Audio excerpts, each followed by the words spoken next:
Hello, hello, hello. If you don't know me, I'm Fig. I'm a trans streamer from the Southwest United States. I primarily do cozy game streaming, which currently has only been Palia. Hello, Tav. Uh, I'm gonna get through my spiel before I get too distracted. Uh, but yeah, so primarily been Palia. Potentially going to start introducing some more variety next week. And then on Valentine's Day, we'll be doing a visual novel and a Tome game bonanza for 12 hours, starting at 6 a.m. Mountain Standard Time. If you want more information on what that itinerary looks like, it's the pinned post on my Blue Sky, so go check it out. And welcome to the farm. And Tav, hello. If y'all don't know Tav, go check her out. She's a very, very close friend of mine, a lovely person, and a fantastic writer. Um, I won't spoil anything she's working on because I don't know if she wants me to. But there are some big things in the works. And on her Patreon, she does post teasers for all of her work, and her pricing is really, really reasonable. So go consider subscribing to her. But yeah, welcome in. Thanks for coming by. Today, I wanted to start with our potato pod redeem because I saw it as I was getting set up. So we'll start there. And then we only have 2 fish and 1 bug left to catch. So I'm going to start with the fairy carp and then run around in southern Bahari trying to find the rainbow-tipped butterfly. I do have both lures and buzzy jars on me, so if I start to get frustrated, I can drop a lure. And then towards the evening, we'll do storm ray, possibly go over to the Luna New Year market for the rest of the evening. Possibly just stay at a pond, and rinse and repeat. Hopefully, we get all 3 today. If we don't, I might finish the collections off stream so that I can bounce between Palia building or other events as they come up, and some other game yet to be decided. But I want to start doing 1 Palia stream a week and 1 variety game a week. So we'll see as I figure that out. But without further ado, let's see what potato pod we got. My collection is already complete, so all of this is filler. And we got Dandy, who's very cute and very popular, so he'll be good for trading if I don't keep him for myself. All right, pond fishing for rainbow carp is fairy carp, sorry, is regular worms. And the reason why I'm willing to spend the late evenings, including now, fishing for, I should leave that hole though, fishing for pond fish that aren't fairy carp because they don't spawn, is because ponds have plushies. And I have lots of the fish plushies. I think I caught 11 or something on the first day. But I always need more plushies. And the fish are relatively small. So you can fit a lot of them in one space. So we'll just fish here and keep an eye on the clock. And then hopefully we get super lucky with the fairy carp and just don't even have to stress it.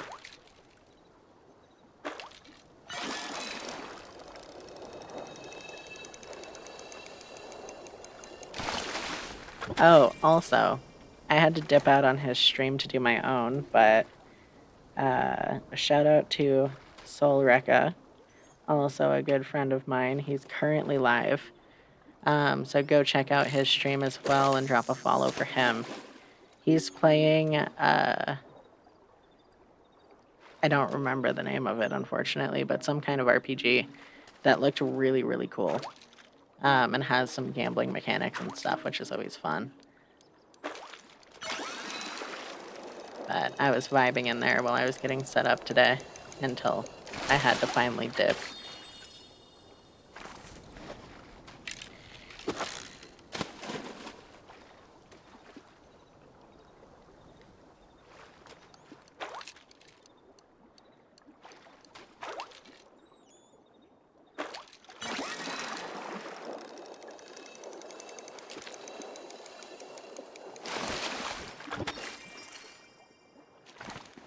And let's see, we're almost, oh, perfect timing for my hook to break.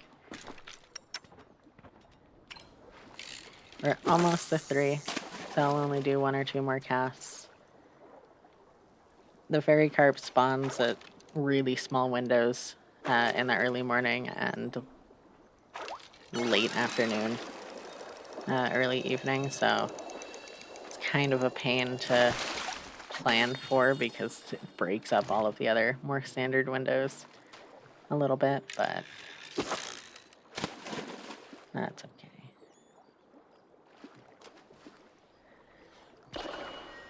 Oh, and Tav, you don't have to respond to any of this, because I know you prefer lurking, but the isopods are still kind of mind-boggling.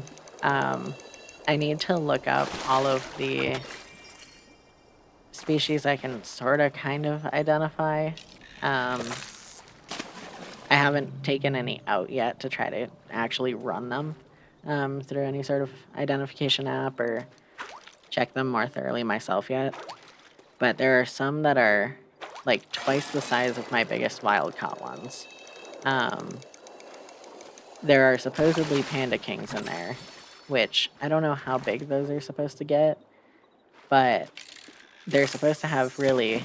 Yeah, she got a variety pack, apparently, which seems crazy to me because I've tried to customize my care to my A vulgaires as much as I could, and to just be like, here's a bunch from like different families. Well, maybe not families, but different genuses and subfamilies. Just thrown together, good luck, is strange to me. But yeah, so she has supposedly panda kings, which I haven't seen yet. I've seen some powder oranges, possibly some powder blues, but they might also just be natural color pea scabers. There are some that are huge that almost look like they're the teardrop type because they're more pointy on the ends, but they're giant. Where am I? Okay. Too focused on isopods to remember where I was on the map. I don't know if they could mix breed because they're so far separated. I think the powder colorations might be able to, if they're both Porcilionides instead of Porcilios. But I'm not quite sure if that's an old classification either. It gets weird when you start doing crossbreeding and stuff. But they all seem to be thriving, I think. So I don't want to pull them out of their current terrarium, but also their current terrarium is like really heavily rotting and apparently not very sustainable because she can't keep anything besides the isopods alive in it for long.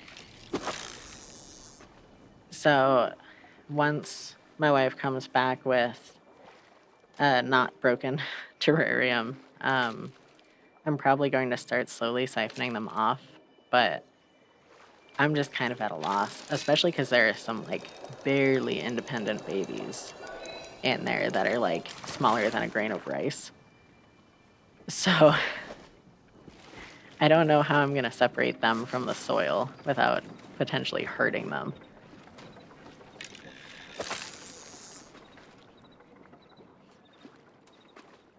It's going to be fun. I just cleaned both of the strainers that we have, and it might be a situation where I do a pass through the larger one and then wait to do a pass through the smaller one so I don't hurt the babies.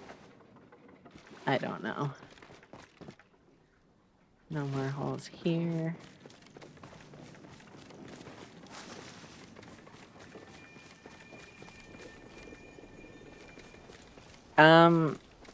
I could do that, but I don't want to mix the, what's the word I'm looking for? I don't want to mix the soil types I was thinking about starting this enclosure with some like shredded wood as well as the cocoa coir, but her mixture is like potting soil and aquarium rocks and things like that. So I don't want to mix that in with what's otherwise a fairly sterile mix. Um, I think I got that before the hole disappeared, so it should count.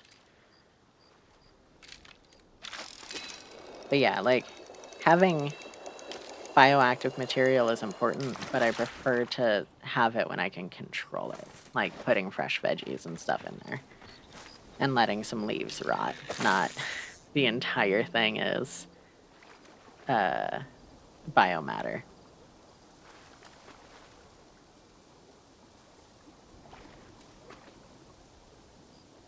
And her terrarium gets like no ventilation because it's a closed jar with like no air holes, which is interesting. So the plants in there, uh,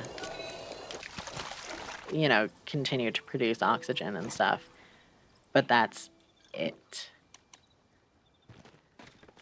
It's so strange to me. And the people she bought, the store she bought the isopods from, she had gone in there to get springtails, which are an even smaller little critter for bioactive terrariums and stuff. And they had said, no, no, get isopods, and then you'll have pets too. But they're still relatively different, like, ecological niches. So that seemed weird to me. I don't. Yeah, it's mind-boggling. But at the same time, like, it's currently working as far as I can tell. But I also don't know how many she's had in there. She's said that she's been siphoning them off and giving them to people in smaller containers. But is it working for all of the different species that were in the variety pack? Are there just the 3 that I've seen that are well adapted to it? I don't know.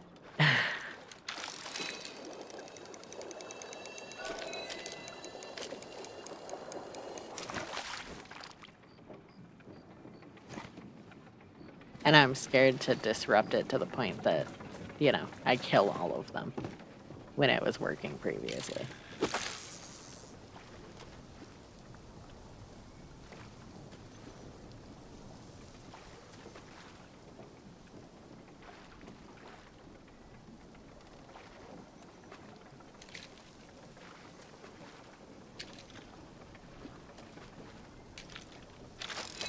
I need to see what time it is in game.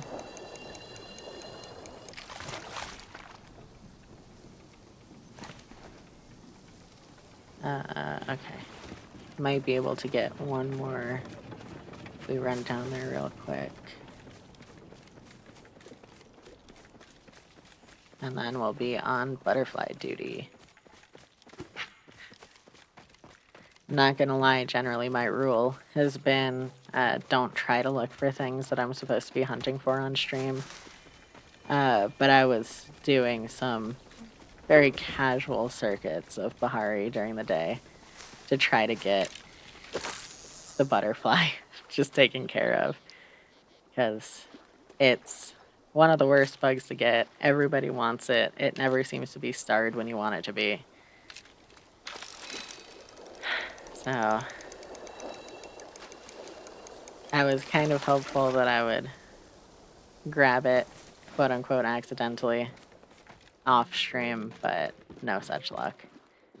And I didn't have the heart to actually like use a buzzy jar and fully cheat. So still on the list for now. But after this hole, we'll arm a buzzy jar and start running.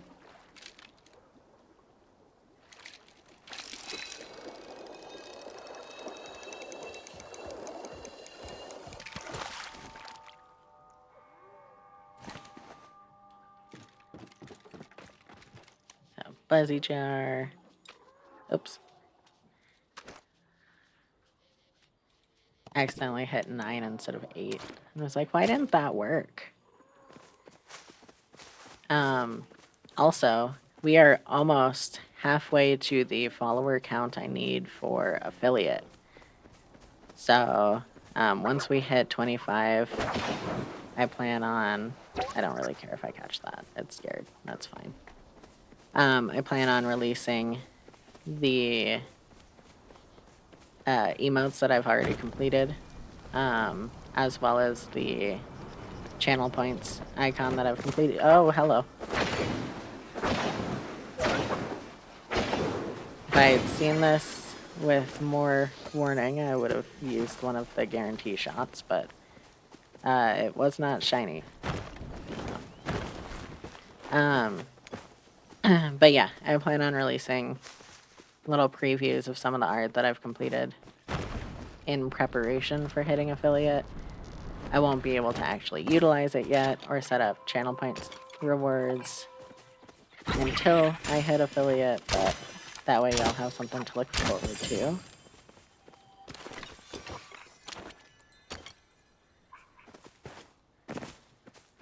Another Azure Stonehopper.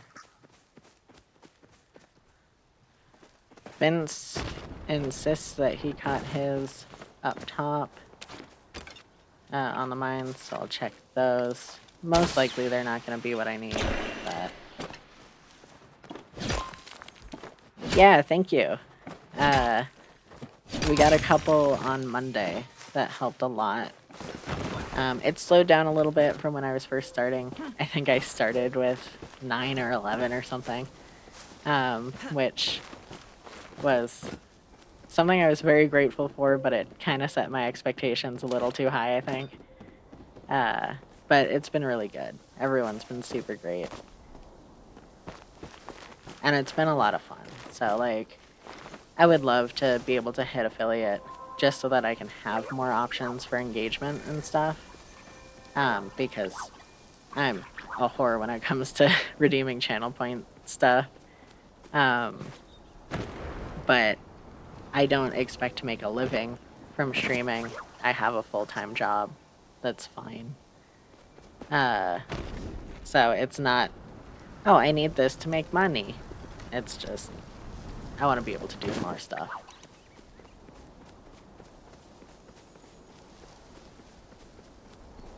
My phone was going ape.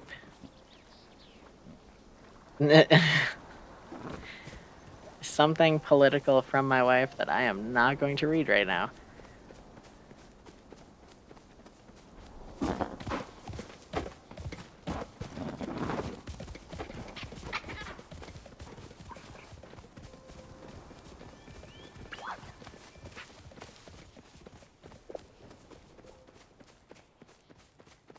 Maybe once it hits like 2 or 4 p.m. in game, I'll pop a lure and try that. The current player belief / superstition is that they don't actually spawn after 4 p.m. in game, even though everything says they're supposed to. This is going to be a cicada, but we can try it. Vince and I had the same superstition about the gossamer moths not spawning after like 9 p.m. I think, and then I started finding them at 10 and midnight the more we looked, so hopefully we'll get lucky if it takes us that long today.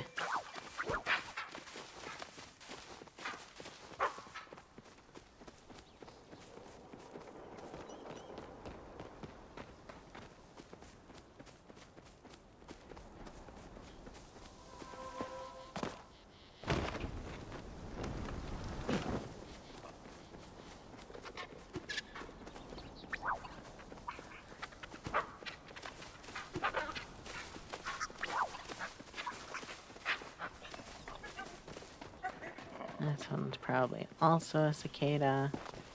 This is also a new Spotify playlist, so let me know what you think. The alternative was fun, but it was really, really varied. This is a cozy cafe mix, so I'm hoping it'll be more aligned in vibe. Enjoy your lurk, Tav. Thanks for coming in and chatting. And good luck with your work.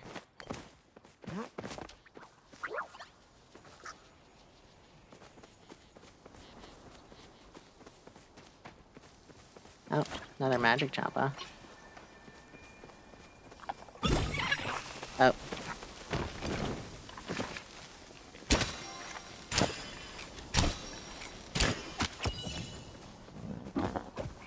Ended up there. I'm always glad when I can recover in time from a tool glitch, but it's always frustrating when it happens. Oh, you know what? I didn't go far enough up, I don't think, to get this whole area, so we'll do that real quick.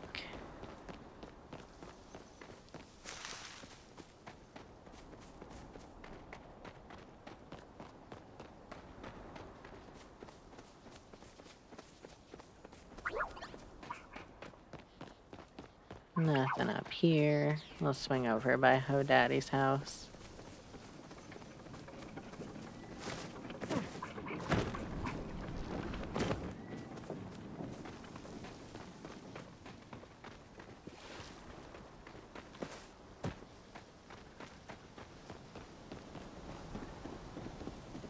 Nothing.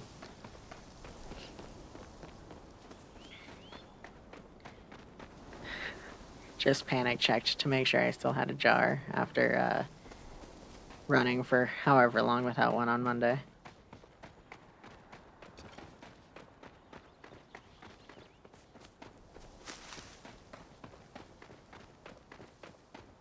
We at least caught one butterfly today. Yesterday, or Monday, we caught none at all. Didn't see them. They didn't exist.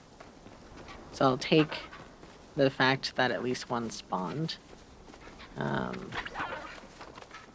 as a good sign. And the community has found more solutions for the tool glitches.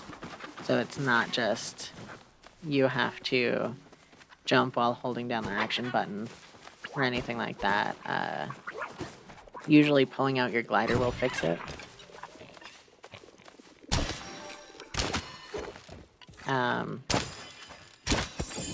Even if it was caused by climbing.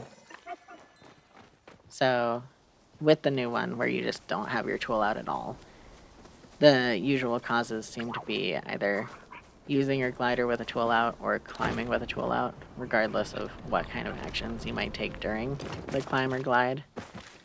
But either climbing or gliding seems to fix whichever cause. So that's helpful. If your tools are broken and you need to fix them quick, just double jump. Because that, for some reason, is the solution.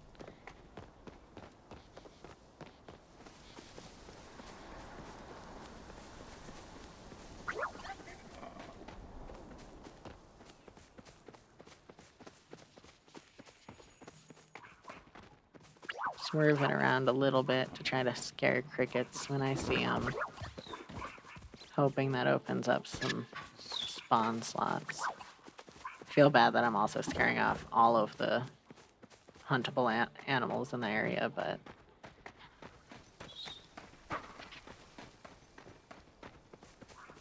it's kind of unavoidable at this point.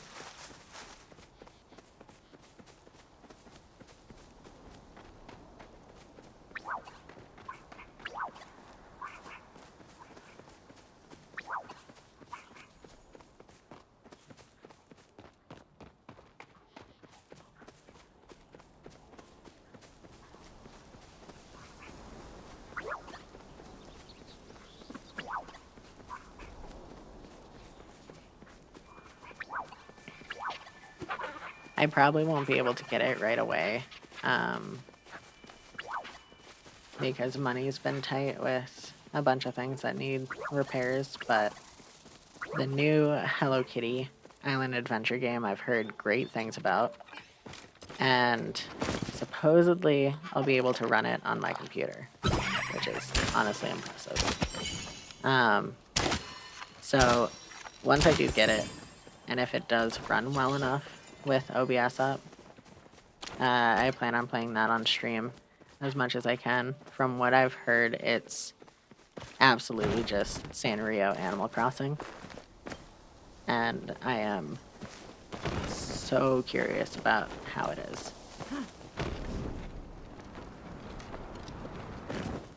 This one bug looks like it was up further. Let's see. Another Azure. That's the one I just scared. I'll go back through the airport. See if anything new spawned up here. I'm trying not to get as distracted today, at least during the butterfly hunts. Can't make the same promises once we switch to river fish. But we'll see.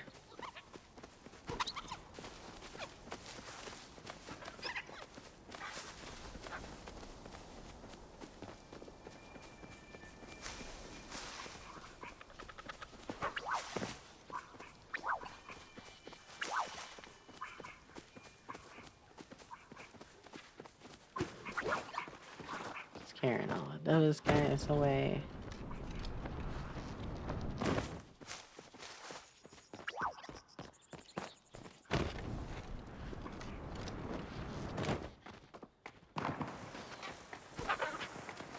Just heard a flare go off.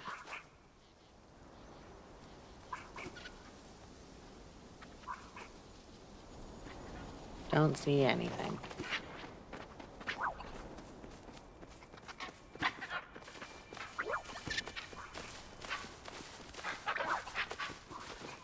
It is kind of cathartic, at least, to run around scaring crickets. There's the call out for that flare. Just because they're such a nuisance most of the time.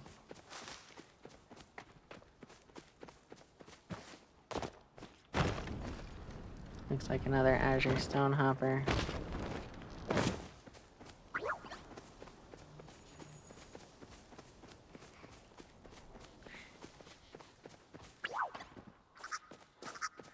Looks like Vince just got home from work. Or off of work, at least. Sent happy humpin' day to the chat. The group chat we have.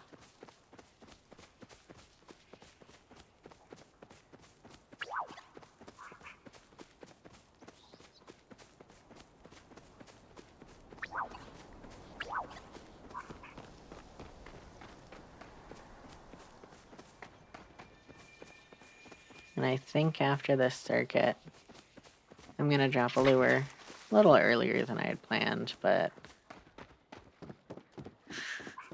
it's Vince. Hello. I just read off your message to the group chat because it came up on my phone. How are you, Vince? How was work? If you were at work today, or if you just slept forever today, how was that?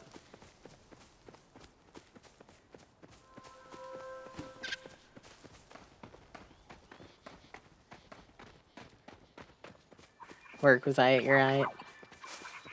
That's good. I'm glad.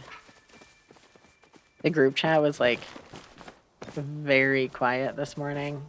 And I was just like, I see people online. Well, what's going on? But seems like it was just a sleepy day for everyone. You're very, very tired.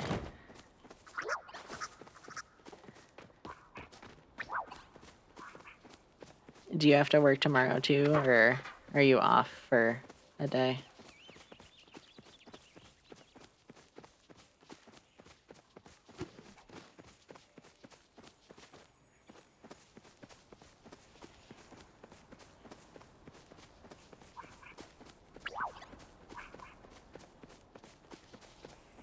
You sometimes check it on the go in the morning, but don't get to reply then. That's fair. And I was a little late sending anything anyways. because we woke up at our normal time, but we stayed in bed for a bit.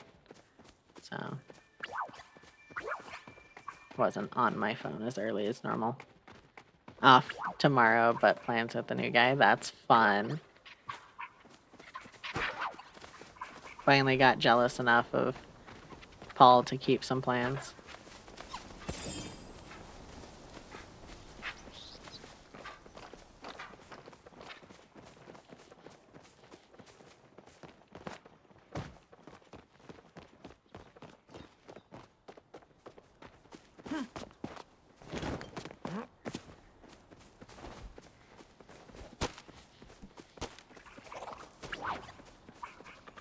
Alright. I'm gonna clear out the crickets in here real quick, and then I'll pop a lure.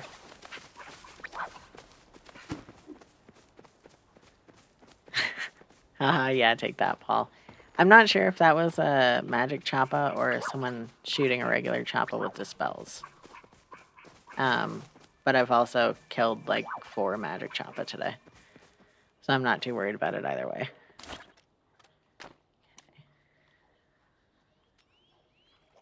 Oh, you heard the split? Oh well.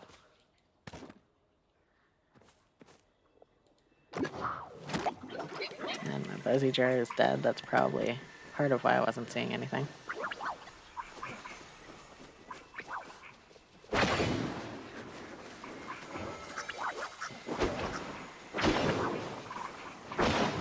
And I did see that azure pop up.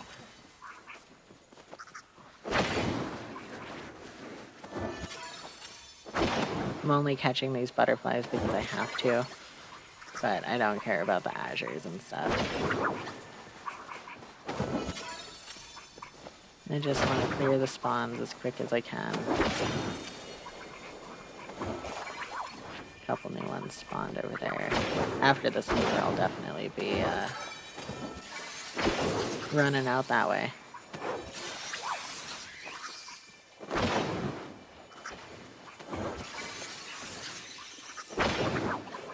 Lots of starred blue butterflies. Not the kind I need, but starred nonetheless, I guess. Another azure. Those are the old ones.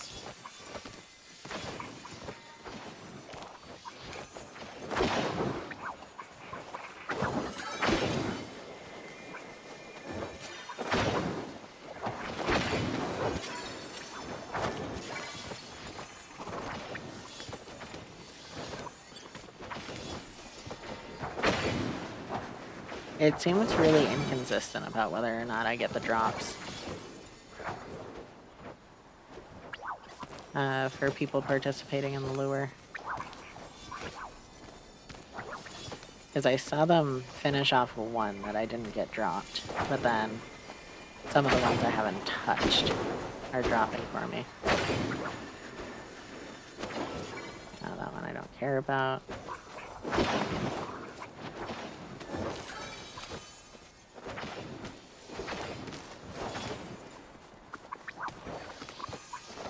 Like that one.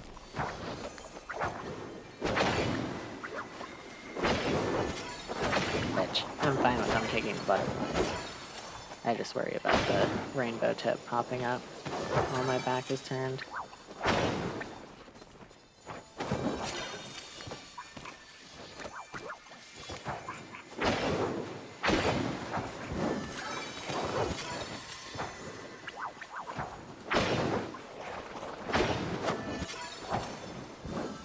Azure. Another azure. I could, but the last time I let them cycle through the butterflies, I got thanked by the person who was here. And they said they caught their first epic ever. And I wasn't here for it. So I don't count on it to drop for me just because I started the lure. And yeah, it was bad.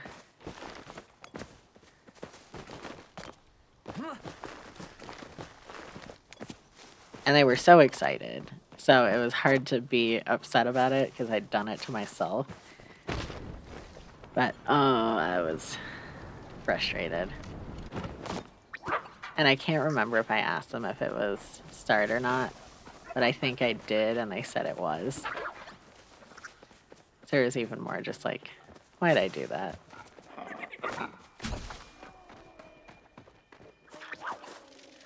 That's lucky.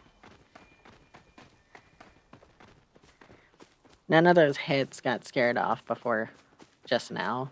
So I'm hopeful that no one's like actively bug hunting on this server.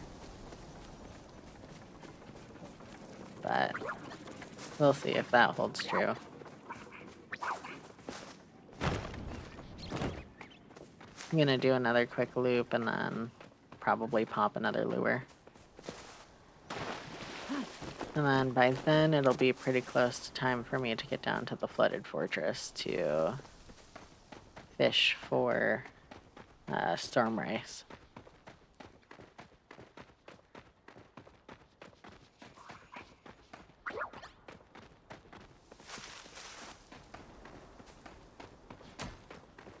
What have you got planned for tonight, Vince?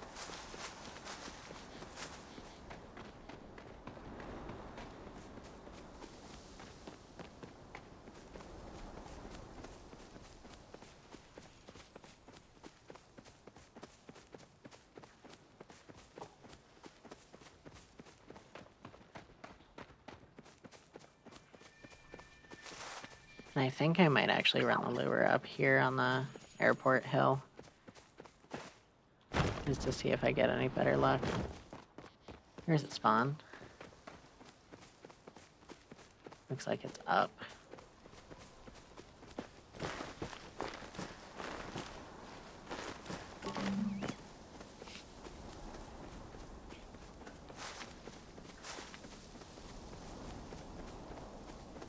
And another one just popped up. Fairy mantis, don't care. Oh, the other one disappeared.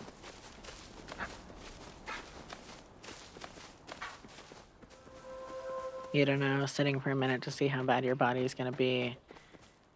Either continuing organizing your shelving and stuff, start making something or game for today, depending on your arms. Sounds like a very varied set of options, but not bad. Hopefully your body's okay.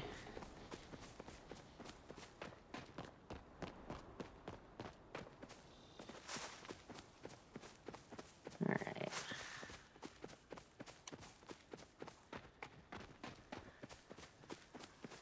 This looks like a decent enough area.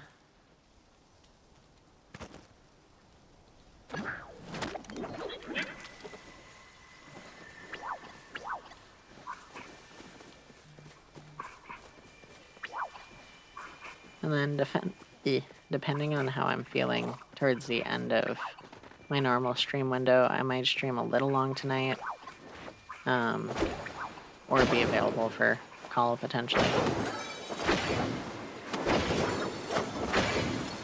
Lane has some errands to run, so she'll be back a little late. I just don't know exactly how late. Will do. And you know, if you tell me you're hopping off to go pass out, I won't bug you about it.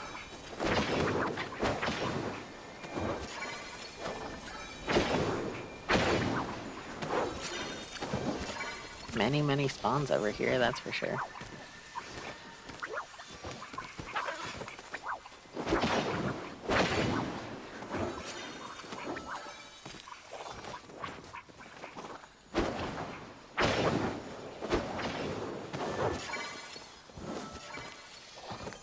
Finished all your stamp cards except for 20 and 25 choppas. Oh, sorry.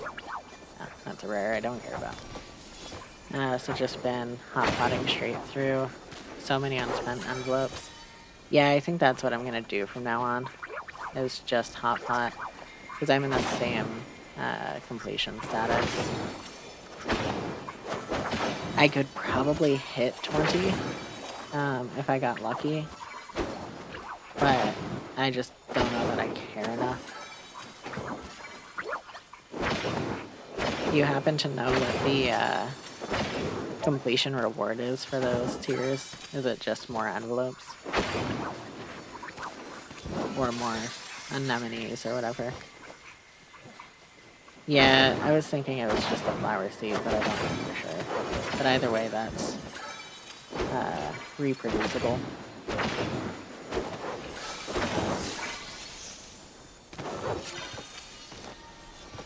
Yeah, maybe seed and envelopes. I'll check in a little bit here when I'm not soloing the lure because the person who was here ran away.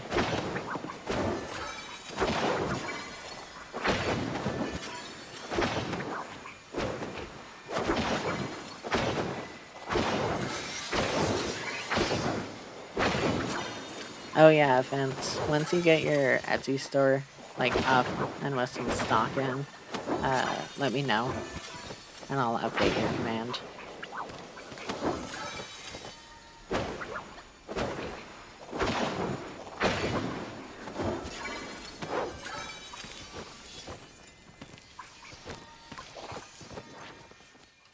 Yeah, the 2 seeds you have are fine. Yeah. It's kind of a slow process to reproduce seeds, but I don't remember them being particularly exciting flowers to begin with. Aiming for a June launch on your Etsy store, but hopefully got enough stuff for a soft launch before that. Cool. Yeah, just let me know. And if there's specific verbiage you want me to use, that works.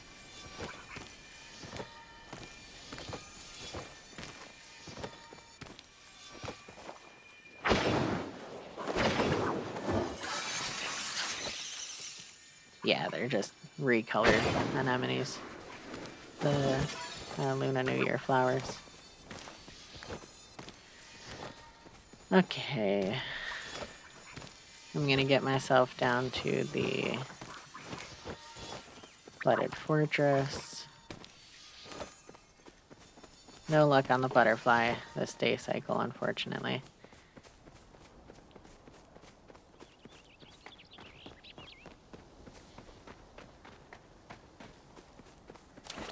And then for Storm Ray, I'll need glowworms. I'll get those prepped. And of course, there's a bug hit on the mines.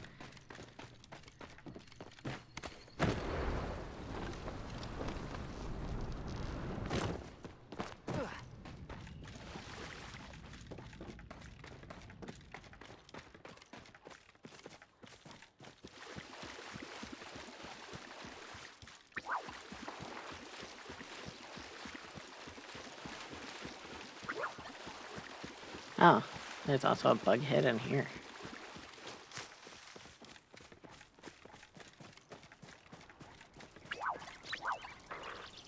Ah, okay.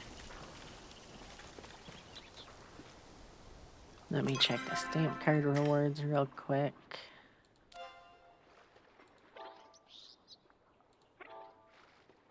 Lucky envelopes, only 200 and 250 for 20 and 25 respectively.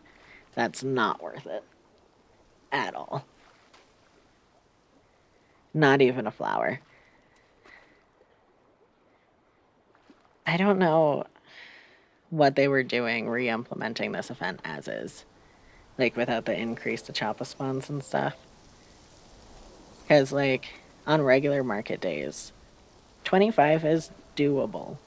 I usually see, like, 200 plus for the total catch rate. 25 is rare, but doable. I've done it. 20 is comparably easy. When the total catch rate is like 115, no. And they're so close to the event being done, because I think we have like 3 weeks left. They're not going to update it.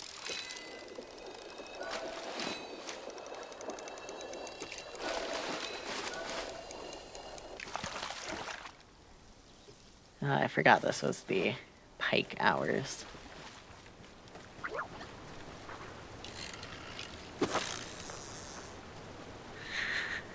At 6, listen to feedback. Sure, always. Yeah. I need to actually get in the habit of doing more than just bug reports and sending them feedback. And, like, I don't even want them to send me an email back saying, oh, we hear you. Hooray. I just want it to go towards the aggregate pool of people are complaining about X, Y, and Z. And for them to actually, like, fix some of the things.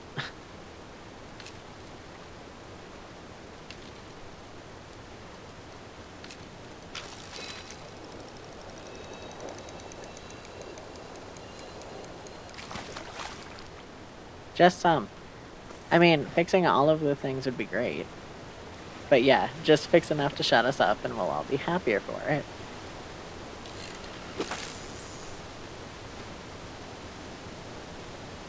And this also is separate from, like, oh, this glitch is an epilepsy risk. Or, you know, this update made playing on the Switch impossible. Or whatever it is. You know. It's things like, hey, make more Chappas spawn. Or actually know your idea for more snap locations on builders blocks made it worse. Don't do that. Fix that. Or if you're going to tease a plushie in your promotional video, you should probably either release it or tell us when you will, instead of telling us that we imagined it.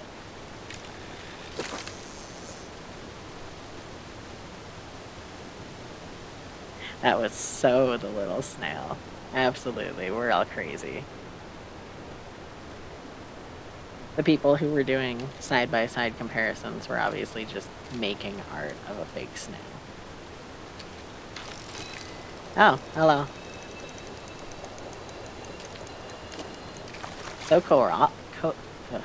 So cooperative, too. And a level up. Very nice. So that guy gets crossed off. Which means we can hop on over to ponds to get some fairy carp time in.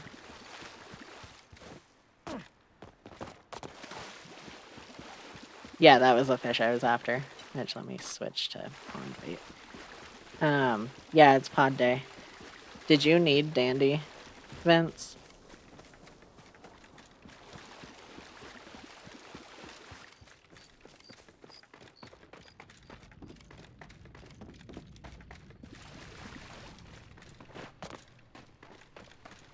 Little Palium.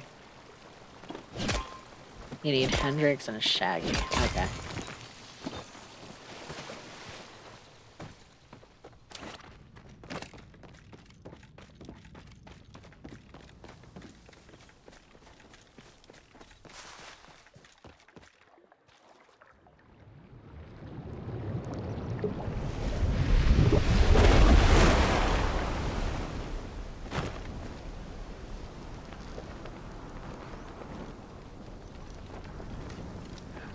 I forgot where I was going for a second, so I almost just went straight down the airport.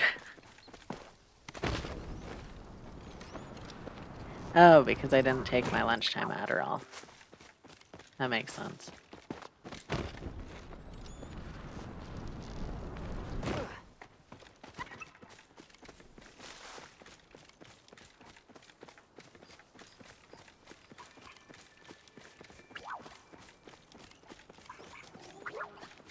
Okay. We only have time for a few podcasts, but maybe the fairy carp will be nice to us. I wasn't on call when you were talking about it. You think it was just Paul. You got some smaller sized UV cure resin bottles. Hold on, I'll read the rest in a second.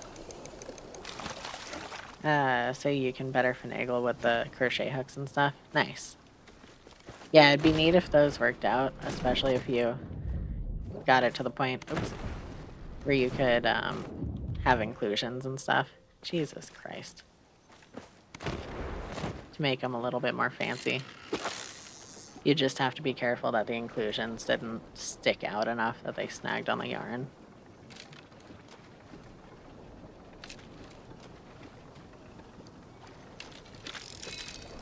Just. I think I got another one earlier that I didn't open. I'll open them after Fairy Carp hours end.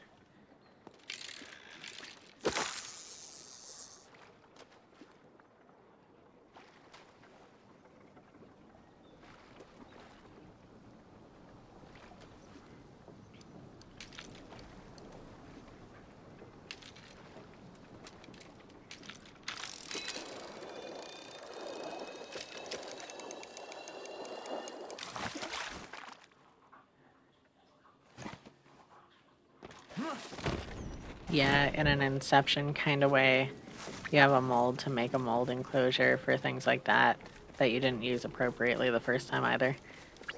That's fair.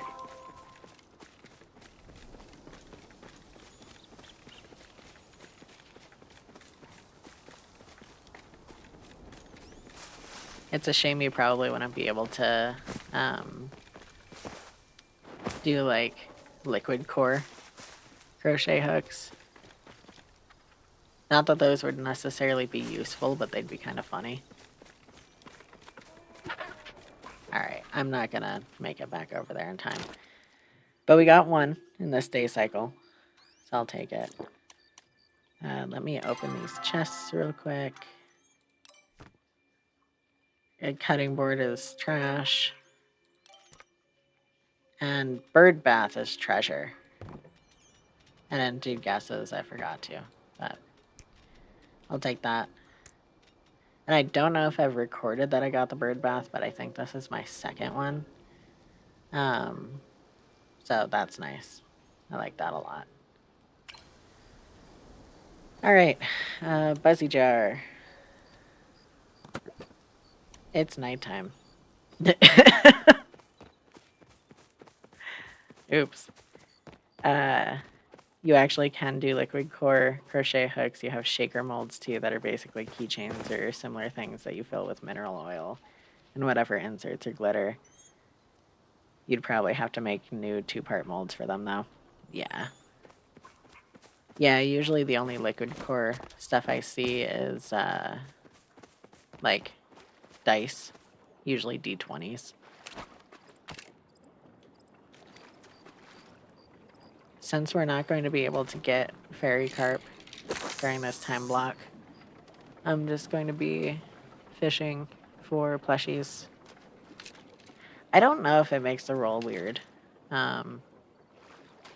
because ultimately it's liquid, so it's at least not going to be specifically weighted anywhere. But it could carry the velocity weird. I don't know.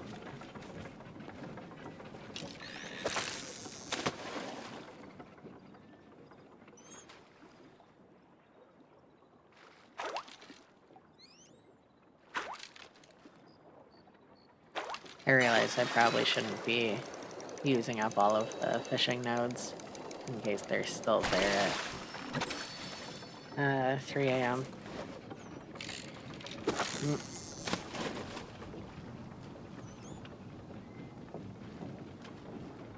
I'll have to replace my hook after this cast.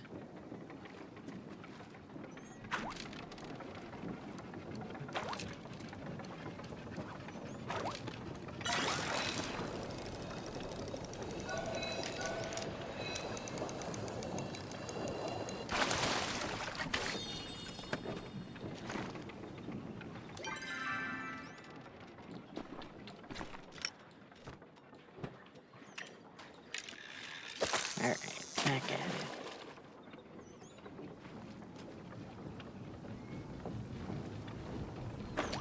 But also with all of the pretty dice, half the time they aren't even ever used.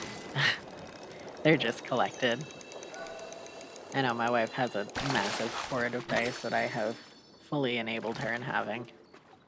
Um, and she'll like rotate through the dice that she uses, but a lot of them never actually see the table.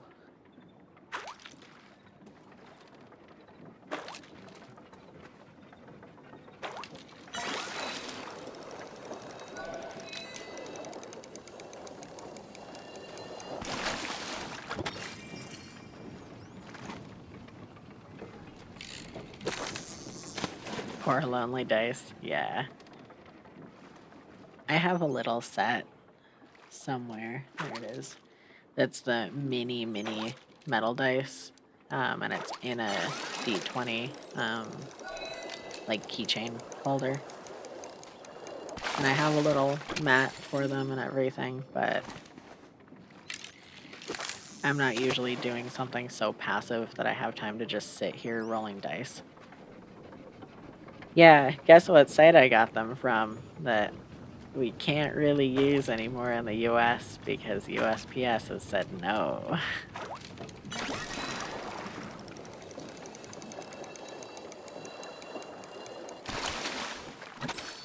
Yep. And there are some drop shippers on Etsy who sell them too for, a big markup. But those stores are going to be SOL. 2029, come on. Yeah. Yeah, I don't want to get too deep into anything on stream, but yeah.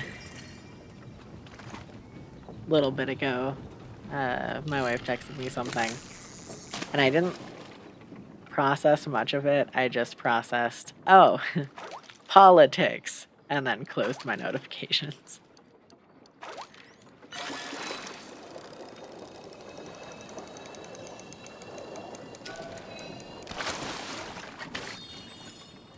But yeah, like, it's the same with my blue sky. I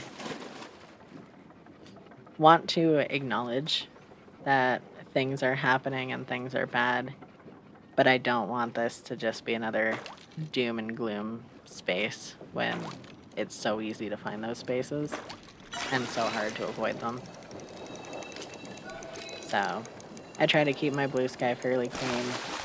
I want to keep streams fairly clean, but casual discussion is gonna bring it up when my community is likely to veer in a certain direction.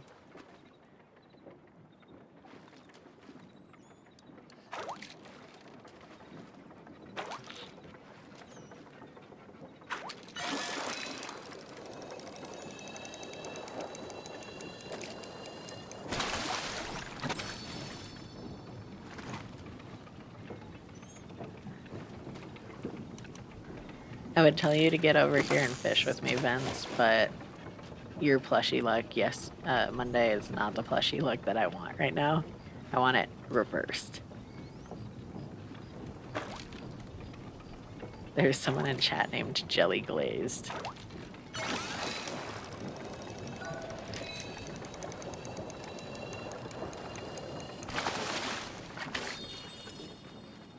Let me see what they're requesting. Yep.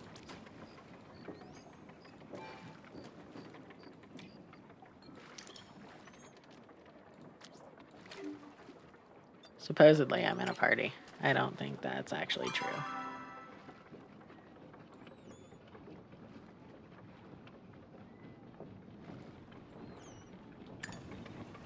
Alright.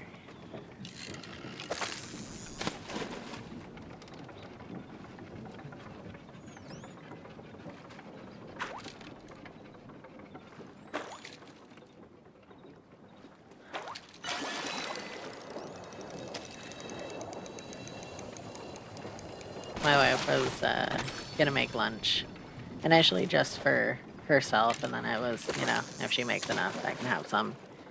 And then it became, she'll just make lunch for both of us. And the options she presented were mac and cheese with a veggie on the side, or chili dogs. And I was like, I am not eating a plate of chili dogs before stream. I can't, especially after having like a full fucking serving of Panda Express for breakfast. No. Speaking of, I should take my Adderall.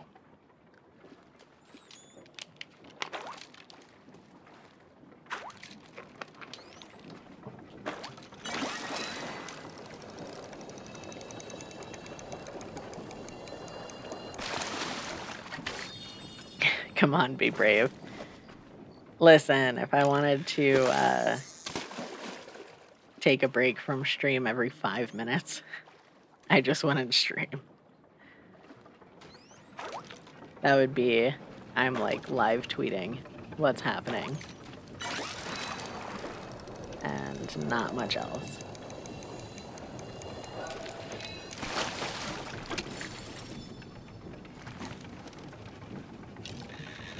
Oh, whatever bug that was, it's on the run. Probably a glow bug.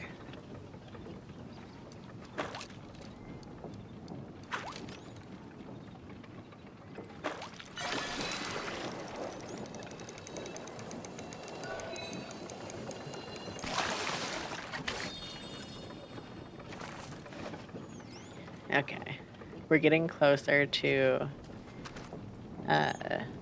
3 a.m. So I'm gonna switch back to regular worms, just so I don't forget. But I will have to focus on fishing nodes once it hits 3.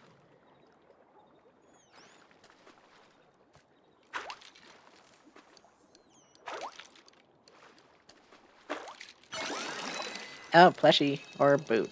It's a boot.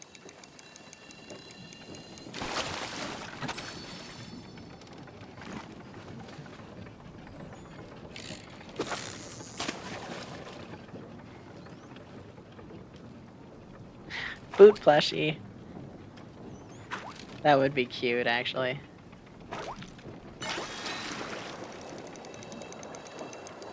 There are waterlogged boot planters. I think they're makeshift, but either way.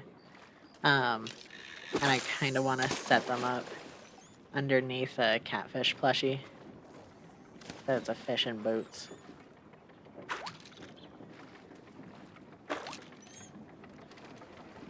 But I don't know if the plants would stick through.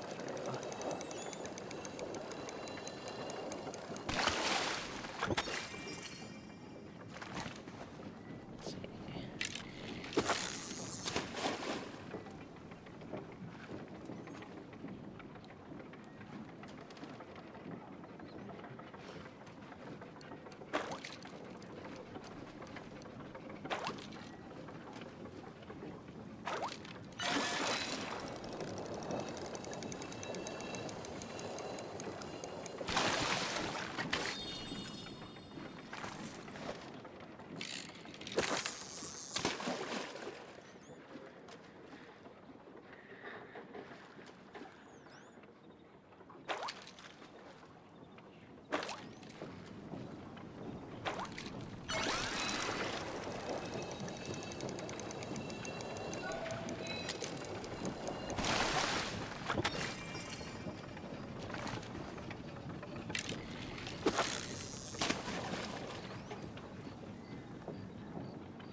I was saying earlier, Vince, I think once this collection stuff is done, or if I get down to like just the butterfly or something today, then I'm going to switch to doing one Palia stream a week and then one variety stream a week.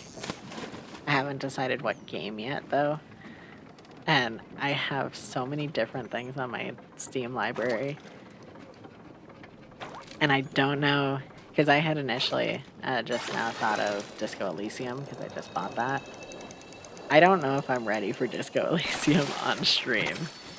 That seems a little intense for a first variety offering. Although I guess basically everything is voice acted, or most of it is, so at least I wouldn't be going from that next Wednesday into my Friday Valentine's Day stream. But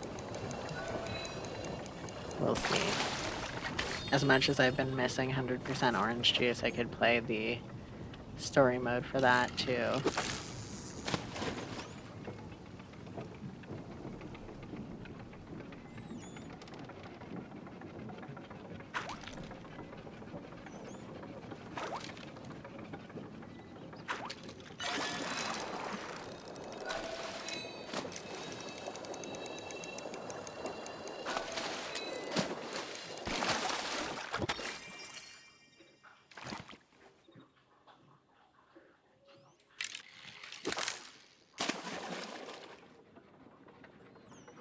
Wednesday needs a very special game since it's a holiday. What holiday is it? Oh, wait. It's your birthday, right? Or is it Paul's?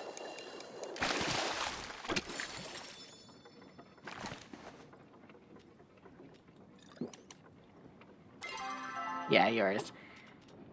I was confused for a second because my wife's is the day before. That's right, that's right. But yeah, I was like, I think my math is adding up, so I'm not forgetting my wife's birthday.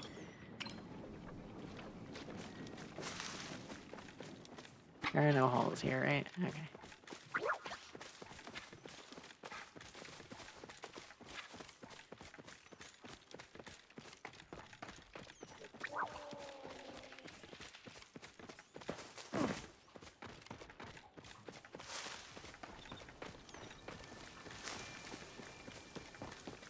Yeah, I keep seeing your birthday on my calendar. And then I'm like, oh, it's Vince's birthday. And then it immediately leaves my brain.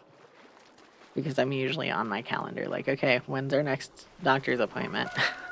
When's our next commitment? Oh, actually, I should recast that so that it gets the 3 a.m.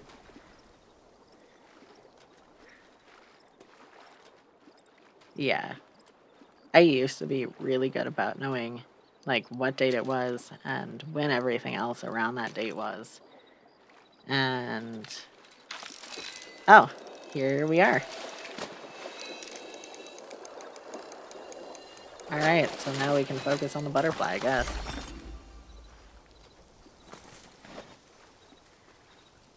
Strange that that registered for Kilima.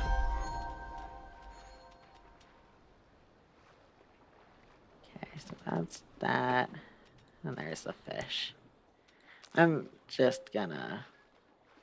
we can do a quick reset. And then I'll come back for Star Butterfly.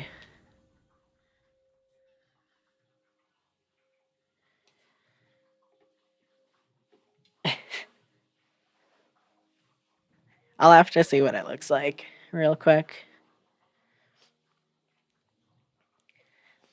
It looks like it'll look pretty good with the blue and green primary colors I plan on using for the glow bug build. So if that's the case, that's exciting too. Let me put these guys in locked storage before I forget. I will still have to go through and catch a bunch more starred stuff for my personal, like, living collection. But that's okay. I can do that off stream, no problem. Oh, don't want to sell my silk.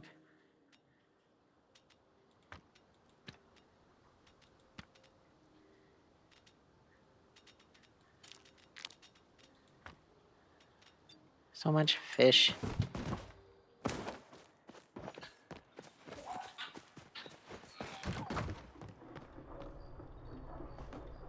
I'll just put it up here for the test.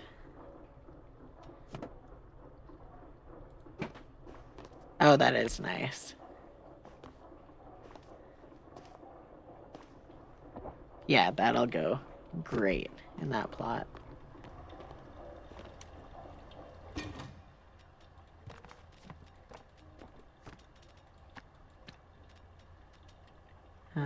Okay, so I'll need more buzzy jars,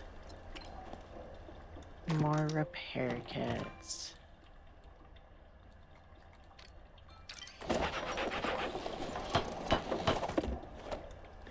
So, Mr.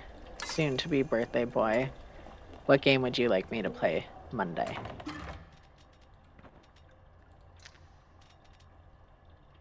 Five, 7, and 1.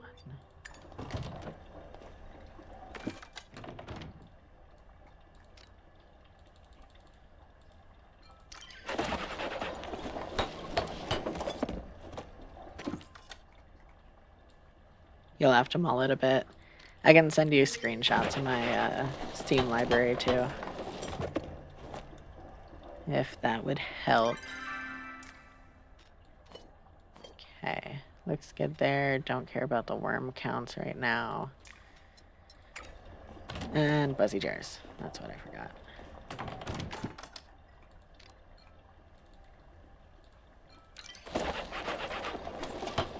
Multiple choice is always easier. Yeah, and I can outline like which ones I'm willing to play. And I have a lot that are like really only multiplayer, but it was when I was really into Rooster Teeth and Achievement Hunter, so I was like, that looks fun, and then had nobody to play it with, so it's just sat there untouched.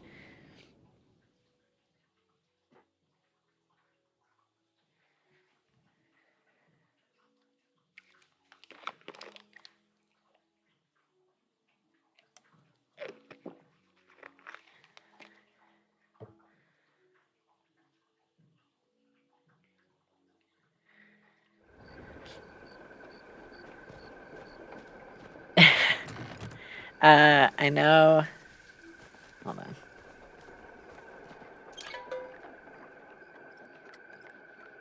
I know one of them is like Castle Crashers. I don't remember all of them. I'll show you the list, and we can see if they work over our interesting rural internet.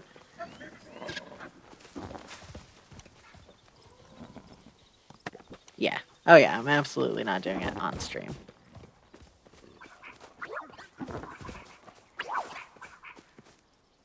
Don't care about that.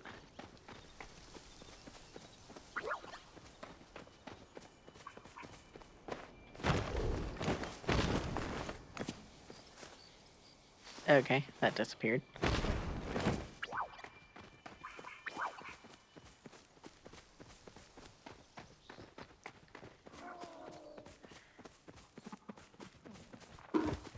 Yeah, we can go through it. I'm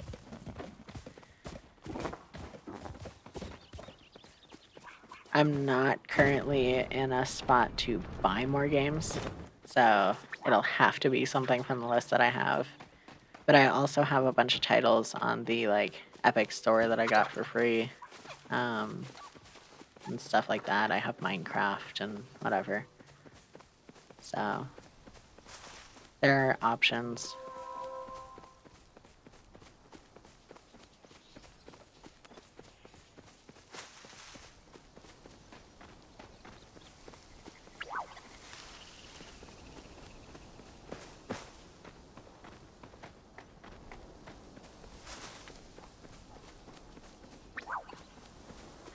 And then I'll have to do a test stream to make sure that I can run it. So, few caveats, but I'll do what I can.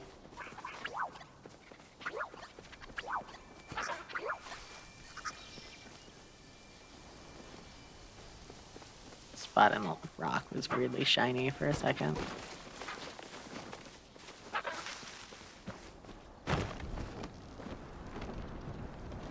Just realized you could use your drawing tablet as a second monitor. So much easier now to interact while Palia is up for you two. Yeah, I usually have, when I'm watching someone stream, I have it on my phone. And then I have Discord up on my laptop screen and whatever I'm actually working on, whether it's Palia or art or whatever, up on my full-size monitor.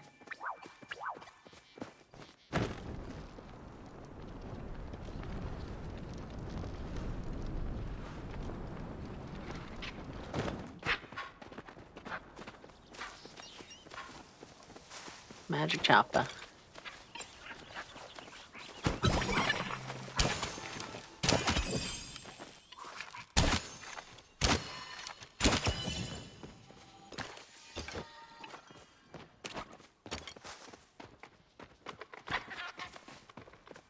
And another Azure Stonehopper.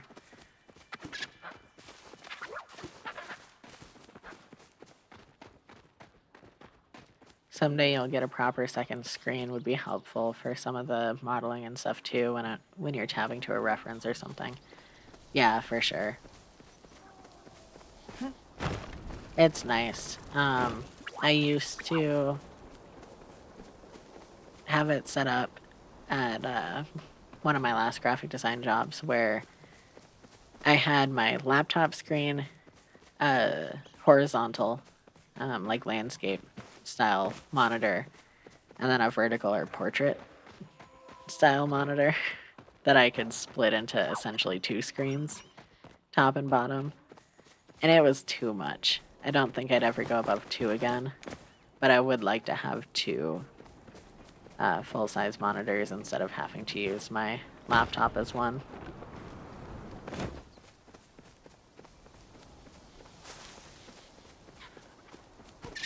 Oh, another magic choppa.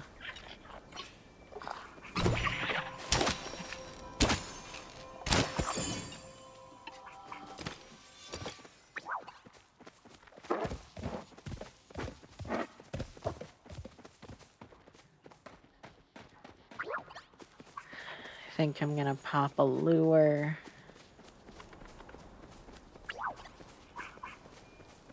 I don't know if it's actually any more efficient, but it feels like I'm accomplishing more than when I just run around in circles.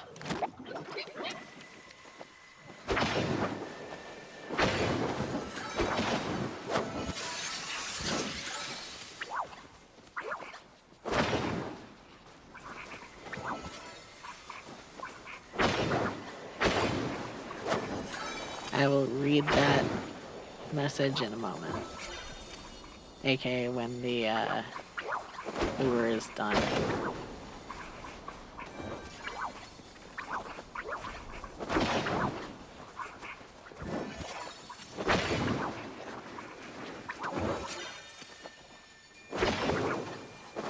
Because shorter messages I can glance at and digest enough of to read quick.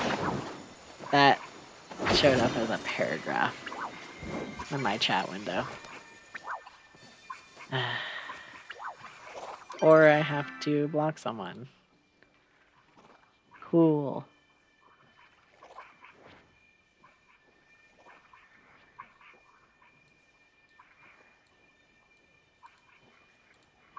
Okay, you don't know if they're everywhere. We have a company here that buys pallets of Amazon returns and stuff like that and sells them on an auction on their app, but you see some good prices on big monitors, touch screens, etc. That's really neat. Oh, shit. At least it waited for me. And it wasn't starred anyways. What spawned up here?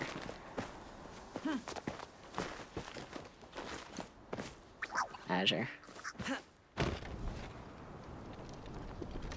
And the other rare is an Azure.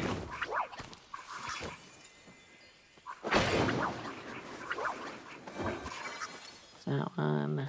Okay. There's one up here.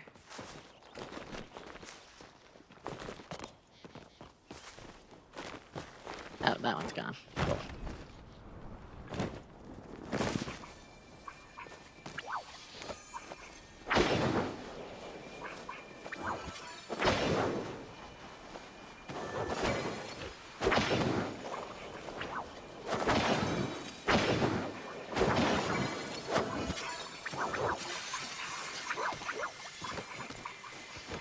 But yeah, if you know the name of that service or if you can find it, I'd love to look into a version of it out here.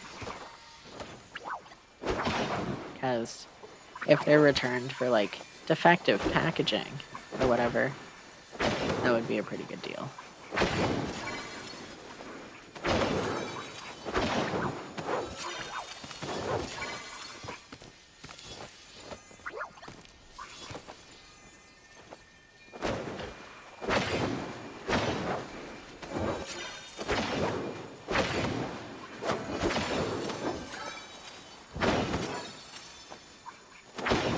That was such an annoying way to waste that lure.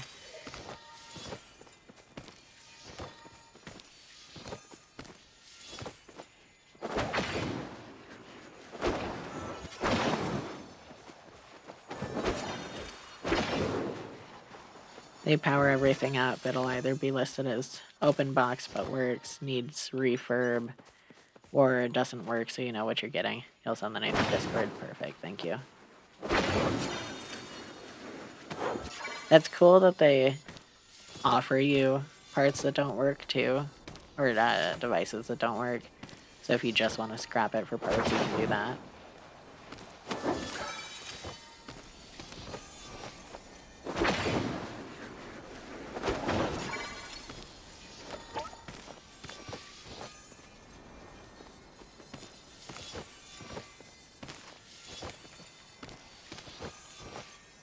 Okay. Get rid of this guy.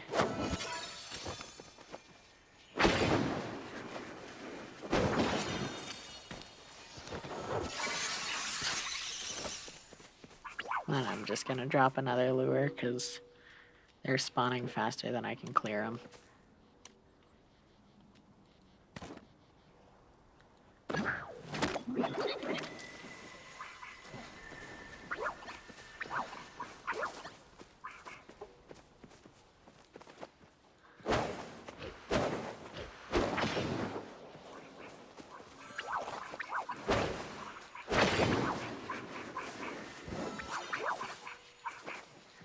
Yeah, and it's everything, not just electric, so scratched and dented cheap furniture. Nice.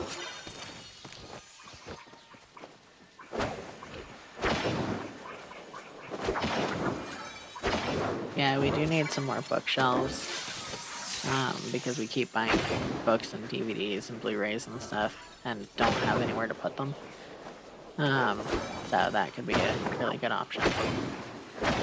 And is it like a local warehouse that holds on to it and you just go there and pick it up? Or is it an online ordering thing? Or both, I guess.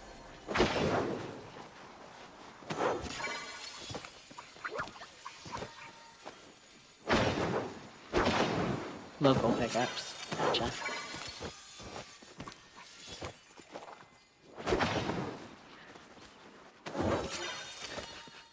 I wonder if that's where I'll get my new PC. Fuck it.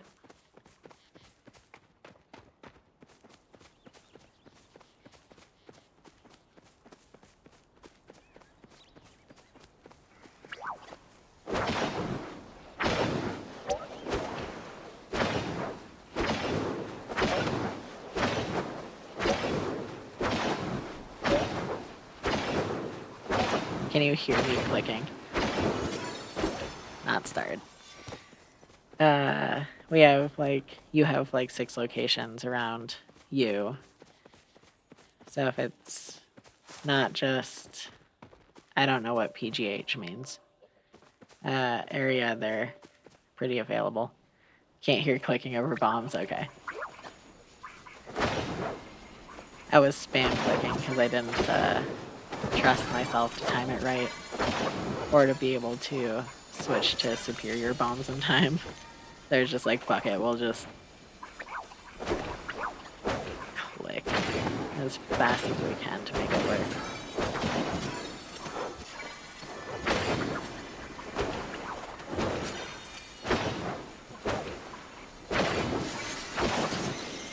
Stupid butterflies.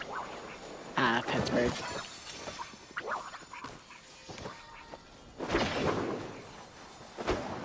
Yeah, I mean, we have a lot of stuff that comes out of fairly local warehouses here. So it makes sense for them to also have ones, at least in the Phoenix area. Which would be an annoying drive, but I could potentially have my friend go get it for me and then come up here. Because she said that she's going to come up every 2 weeks. That hasn't happened yet, but if she has to deliver a computer or something to me, then I imagine she would be a little more incentivized.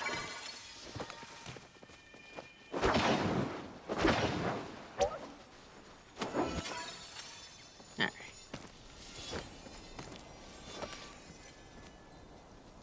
Cool. My Buzzy Jar is almost dead, so I'm going to re-up it now, I think, and just waste a little bit of it. And then run around for a bit, looking. Yeah, lay on the guilt. Yeah, it sucked when she left and moved. But at first I was like, okay, yeah, you know, I was just gone on leave for 6 months. It's fine. Like, we barely ever hung out outside of work because she was, you know, low spoons and busy and whatever. And I'm not the most social person in person anyways, so I was fine. And now it's like, oh, I would like to do this with her. And then I remember she's 3 hours away. And I'm like, oh, I can't do that with her. So it's fun. And I've had quite a few of those moments over the last couple of days. But hey, if there's one of those stores, I can at least guilt her to come up on occasion, maybe. And it seems like she's a lot happier down there, so there's at least that.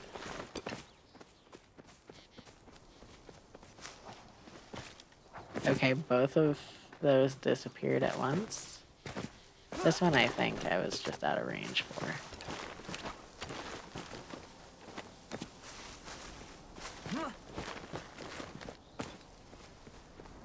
Is that the case, or... Yes.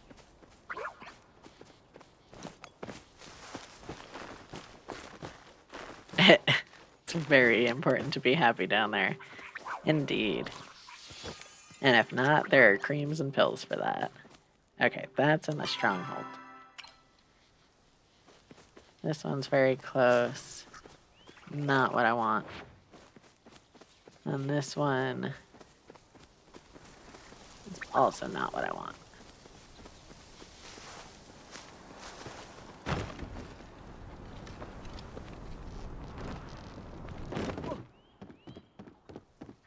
And I know I passed over a briar after picking one up, and there's another one.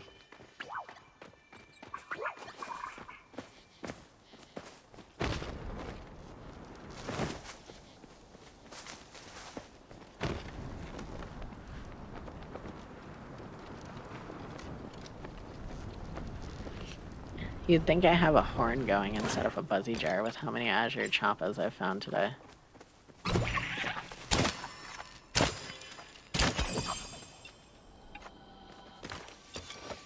I don't know why I keep even bothering to switch back from Dispel. Loyalty Club is live. Why didn't they announce that? I don't think they did. I saw that as I was getting set up to stream and did not think to check the Palia News or Palia Status channels for a pingless update, but I did not see an update. So yeah, that's live. As soon as I get paid again, I'm going to set that up, so in 2 days. But yeah, if you're watching and you play Palia, I can just demo it real quick. The premium store has Zeki's Loyalty Club, and unexpectedly, it is suddenly available. They hadn't given us a date for when it'd release. They hadn't announced that it was going to release. But now you can pay whatever it is in your local currency, the equivalent of 425 Palia coins, and potentially receive up to 1325 Palia coins by logging in every day to earn 30 coins a day. So it's sort of a normal monthly membership, sort of different.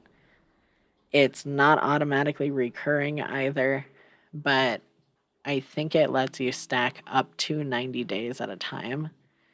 And then I think it makes you discontinue it after 90 days, but I don't know for how long. But they make it sound like, oh God, I'm not reading all that. They make it sound like they don't want you to chain it forever, but I don't know if you just have to let it lapse like a day. So, either way, this is now live. I don't know if it works yet. I haven't. Actually, you know what? Since we're talking about it, let me pull up the Discord on my phone and see. There is a pingless Palia news. Oh, no, they did ping.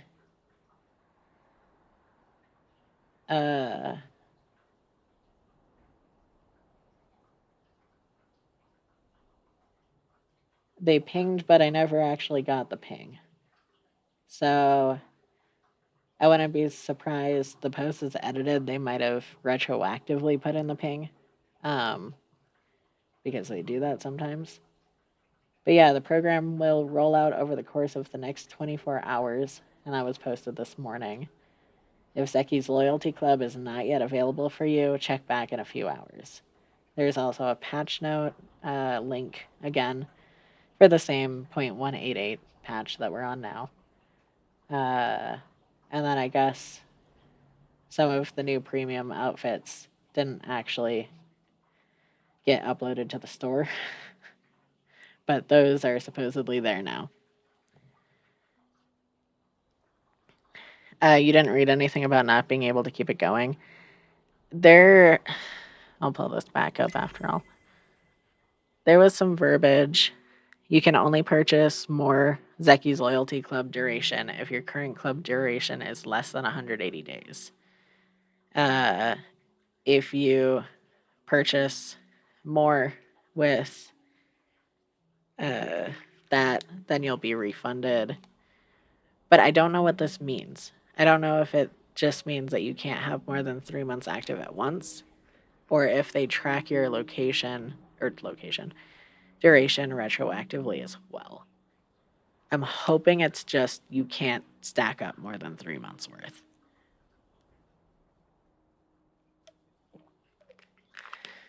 But yeah, I don't know. The verbiage is a little awkward.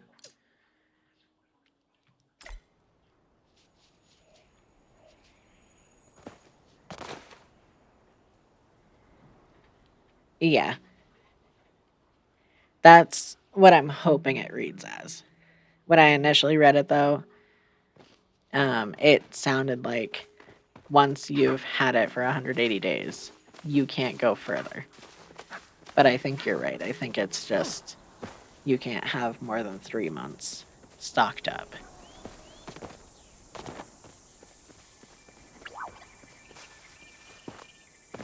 Also, I think you can store, quote unquote, go without logging in for up to 2 days, and then on the third, you get 90 coins. 6 months. I know how to math. I'm glad months aren't 60 days. That would be miserable. But yeah, I think you can claim up to 90 coins at a time if you haven't logged in for the past 2 days and you log in on the third. So it's not entirely like if you don't log in, you lose it. You can miss 1 day and get 60. Thank you for fact checking me because I didn't want to read through that screen again.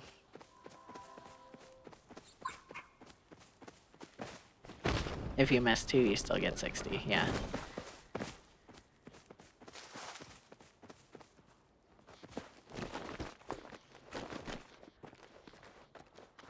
Yeah, in a row. Yeah, because if you miss 1, log in, and then miss 1, log in, you get the 60 for both of those so that you don't lose anything. But if you miss 2, log in, then you start getting shorted.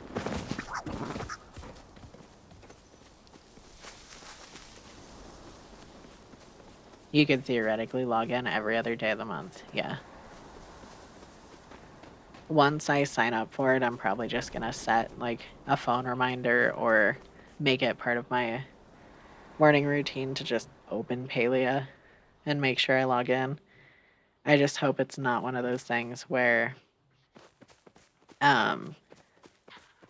it takes like 15 minutes or you have to wait until the next mail cycle or something like that for it to count. But hopefully it's just a flat, you entered the game, congratulations.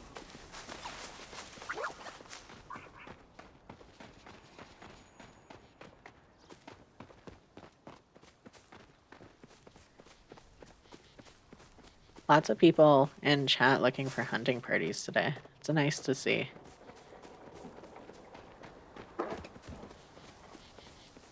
Not sure there, yeah. I think that'll just take signing up for it and seeing how it shakes out.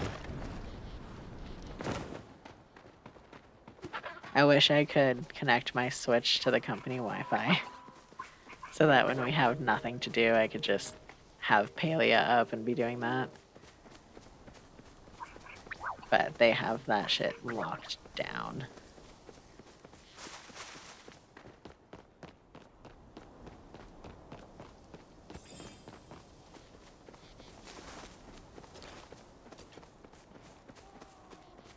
So many bugs all of a sudden. That deer exploding in front of my face was fun. Phone hotspot. We don't have our hotspot anymore. And it was limited on data. And like an extra $20 or something a month each. So it wasn't worth for us to keep it.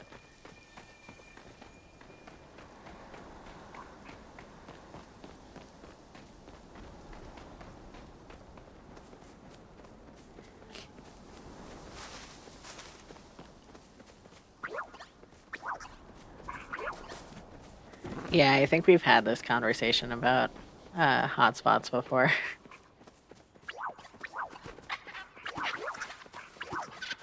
I also realized recently that my company's like partnership deal with Verizon is much shittier than it used to be. But Verizon's also the these conversations are always new to you. But Verizon's also the only company that has really good coverage in town, let alone where we work. So we're kind of stuck with them for the sake of signal and because we haven't paid off our phones. But, you know.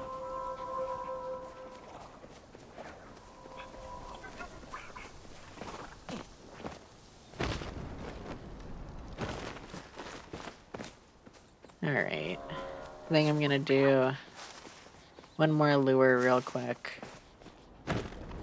And then call it and head to Luna New Year Market. Yeah, you hate this pay for the phone crap. They were always free with the contract. Yeah, and like... So my first smartphones and first phones in general... Oh, shit. We're always on a, like, pay-as-you-go plan. Where the fuck? That thing just disappeared. It teleported and then it was gone. So I don't... I have no idea if it was start or anything. That's upsetting.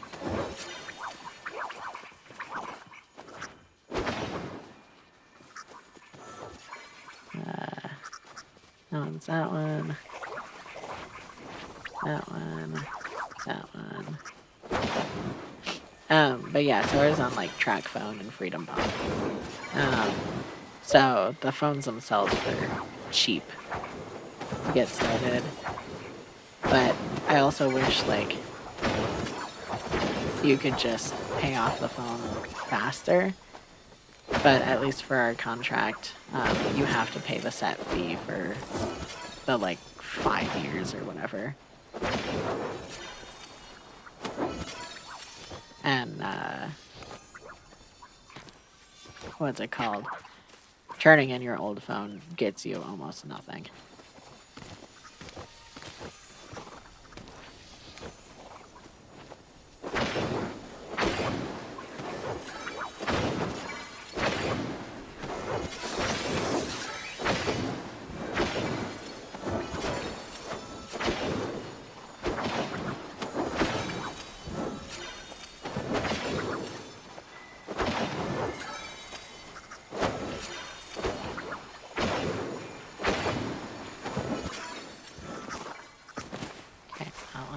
scared.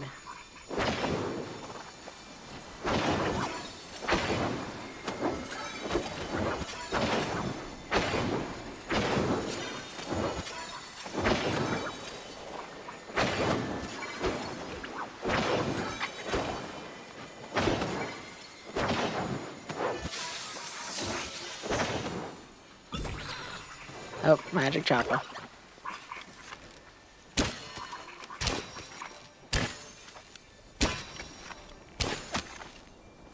Oh, I hit the puff of smoke.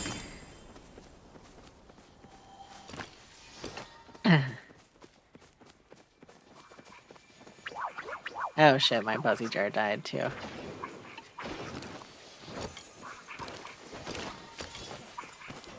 That's okay.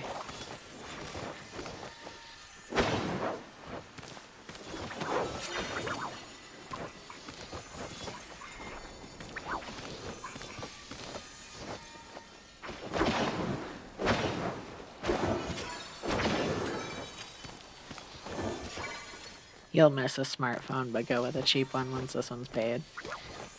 Yeah, I think I'm at the point where I pretty much need to keep a smartphone, because so much of, like, all of my management for our household and everything lives on the smartphone. Like, even my internet requires using the app. Oh, another magic chopper.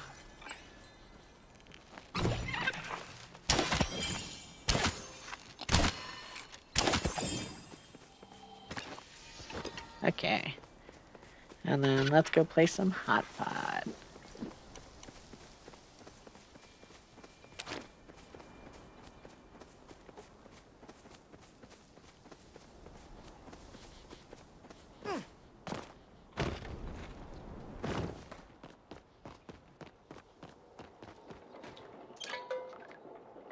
I did have a little BlackBerry ripoff when I was still on Freedom Pop, though, and I loved that little thing.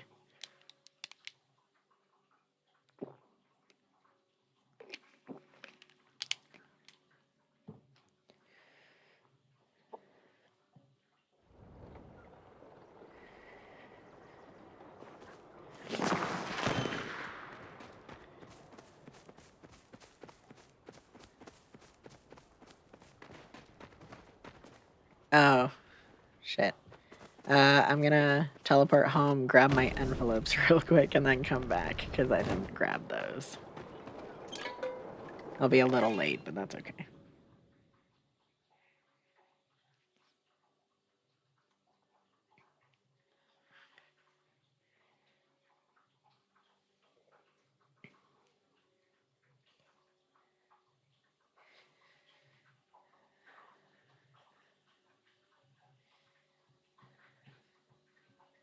Or not my envelopes, my wish ticket. I assume it was delivered to me in an envelope.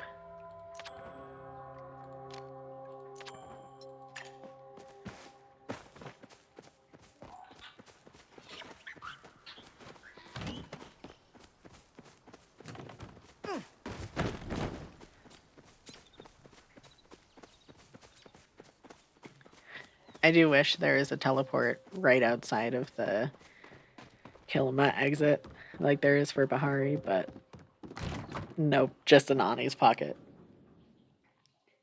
He just has a little key ring of them that he throws in every mailbox each day.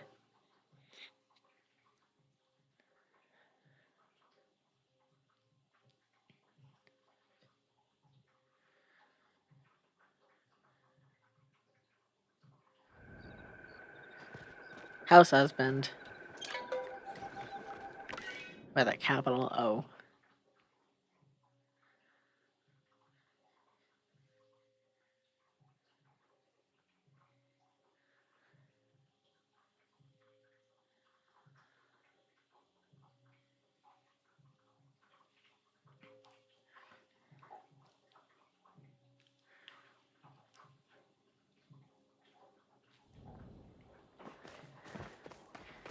I think that person's name was Jared McGurd.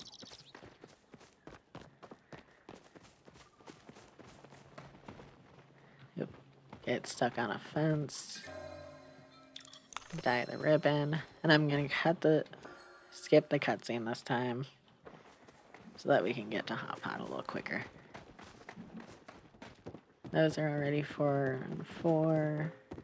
There's a 104 back here. Hey.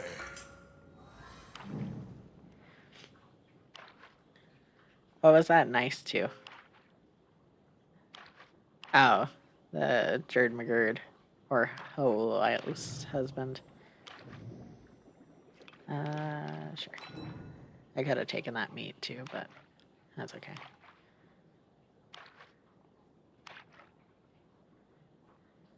McGurd.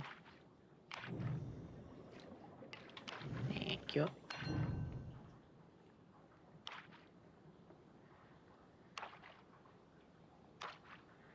Oh, I need that potato. Thank you for potato. So then I just need lobster claw.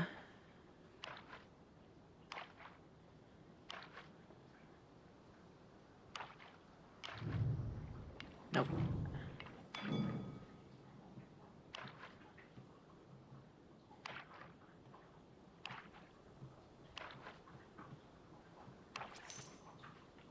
Quick round.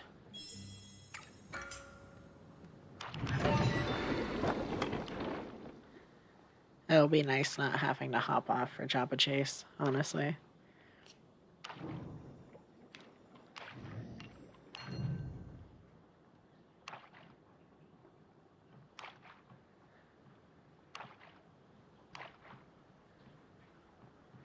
What did you end up deciding to get up to, Vince?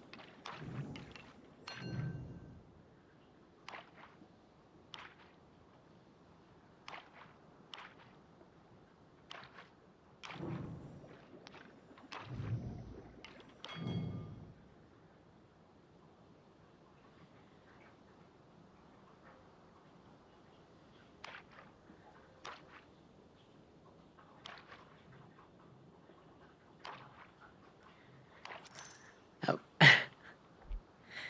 I was excited about that mushroom, but it was not meant to be.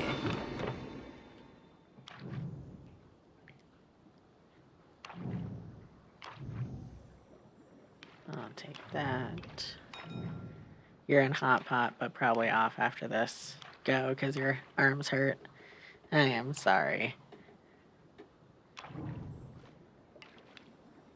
Sure.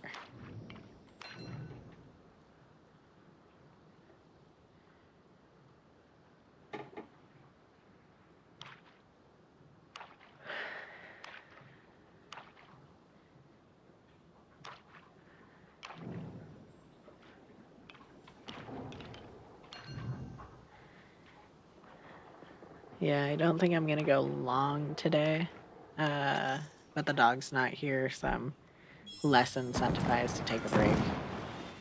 So I'll probably just continue until my normal 5:30 Mountain Standard Time-ish.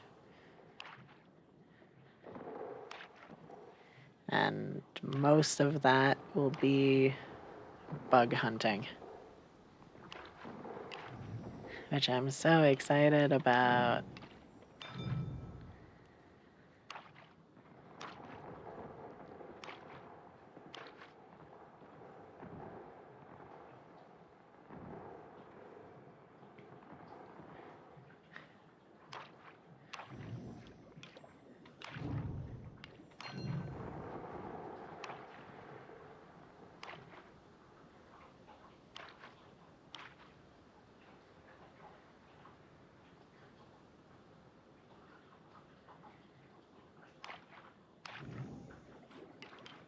I'll take that. There's something my mom always used to say, I'll take that, whose baby is that? And I don't know what it's from, but it's something I grew up hearing so much that I always want to say it. But I'm scared of what it might have been from, because she's got a lot of different influences.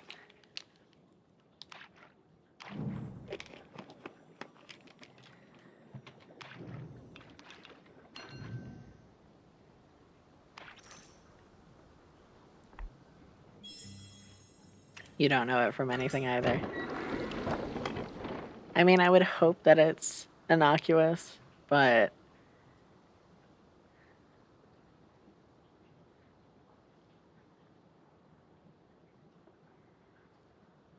she is, let's see. I can't do math right now. She was born in 65.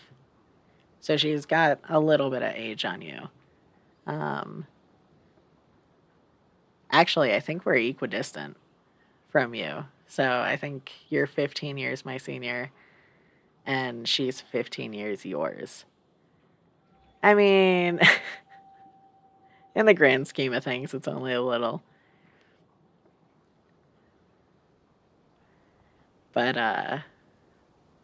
yeah, I don't know where she might have gotten it from. 81. Okay.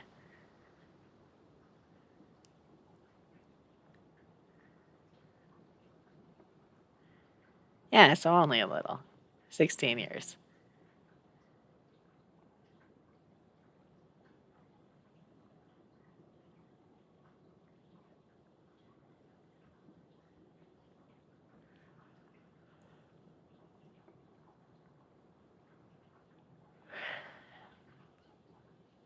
That's only a third of your life and a quarter of hers, so it's not huge.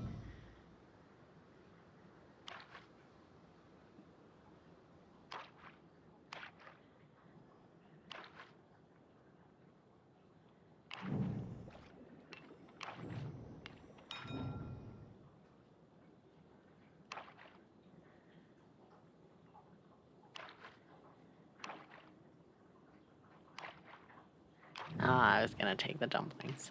That's okay.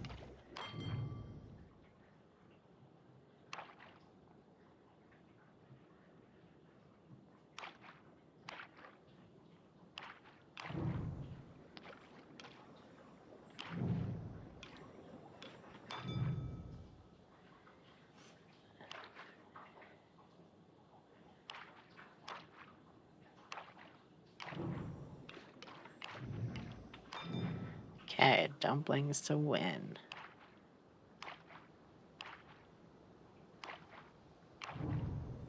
Yay.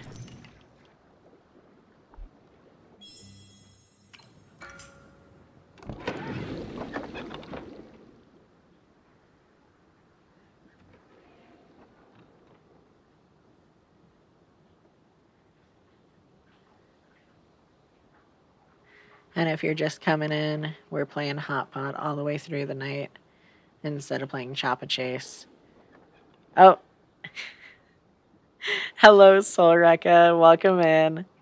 I don't know if you came in a bit ago and it just played the raid notification, but welcome in. Thanks for raiding. How was stream?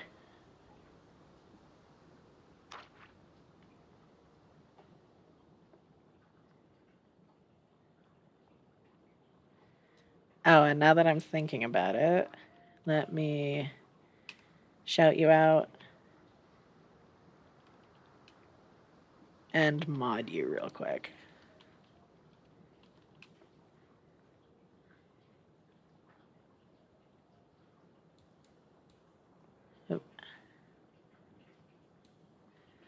Hello, you're here. Timing is weird on rating. You just made it. Yeah, and my sound alerts have been so rough that you could have been here for 20 minutes and it could have taken that long to actually play it. Thanks for shouting me out before you left. And yeah, of course. I can't process right now. But yeah, how did stream go? How far did you get in that game? Because it looked like you were fairly recently starting up when I came by.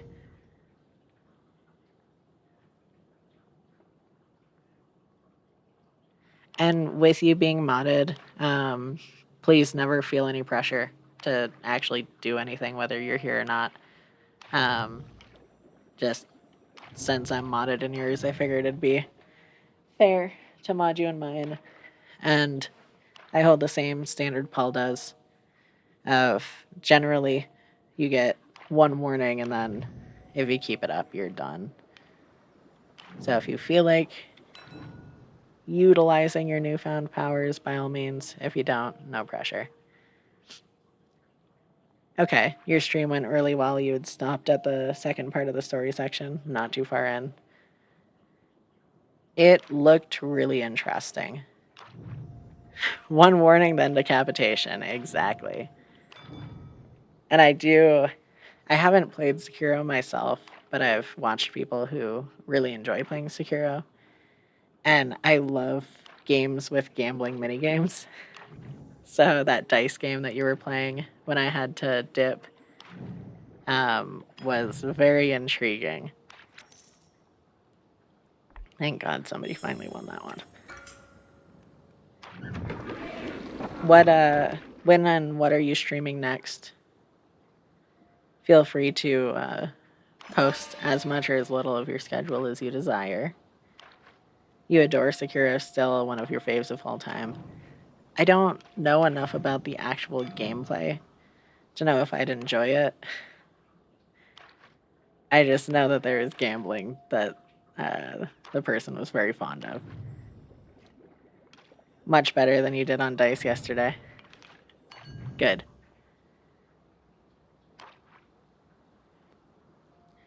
Yeah, I had wanted, when I saw people playing that at work, I had wanted to try it, but the person running it was not my favorite person, let alone someone that I wanted, like, half jeering at me while I learned how to play a game with the rest of the team shouting in the background. So, Kingdom Come 2 Deliverance, that's what you were playing. Deliverance 2, sorry. Is superb so far. Good. I'm glad.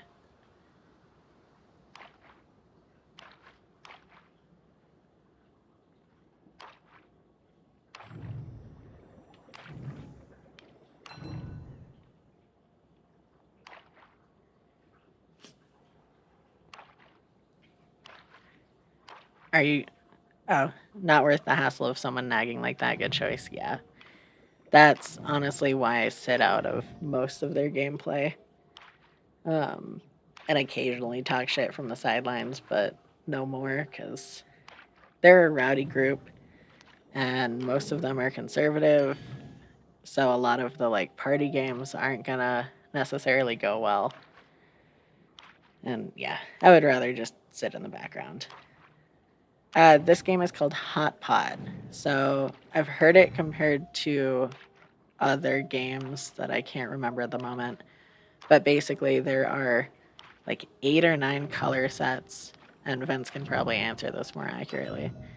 And each set has 3 different types. Rummy.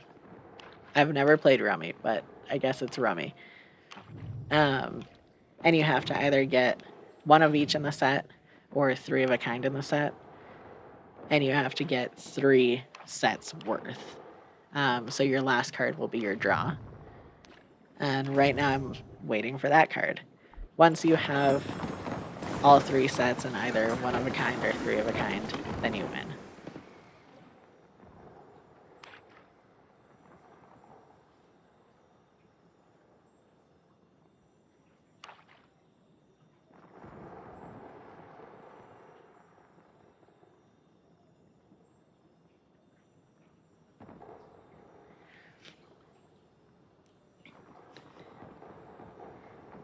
And I'll be back to the bug catching you were talking about earlier when I was in your stream. That's definitely a question for Vince. Is it pretty much the same as Rummy apart from a few differences? Because I have no clue. But I'll be going back to bug catching. Not for the lantern bugs we were talking about, though. I'm looking for the last item on my list, which is a very annoying butterfly. we've caught a couple non-starred versions of the butterfly today. And we had one get away because it teleported through the scenery. So we'll see if I do any better. I'm starting to get frustrated with it, but if I don't catch the starred version by the end of stream today, I think I'm just going to focus on it on my own so that we can finally move on and do some other stuff. And Wednesday is Vince's birthday, so I was already tentatively planning on doing a variety stream on Wednesday and keeping Palia be basically just Mondays. But now that's absolutely going to happen next week. So Vince is going to pick a game from my various libraries for me to start playing on Wednesday. And Monday's Palia stream will likely be continuing to work on the rooftop patio build.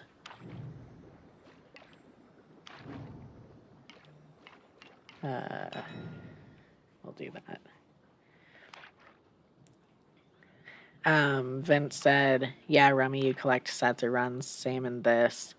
Always pick one up, always one discard. Except when your pickup has you win. And yeah, Solreka, the old teleporting butterflies like Skyrim. Yeah, it was pretty bad. And this thing is bright white, which doesn't stand out great against rock walls. So I had no idea where the fuck it went.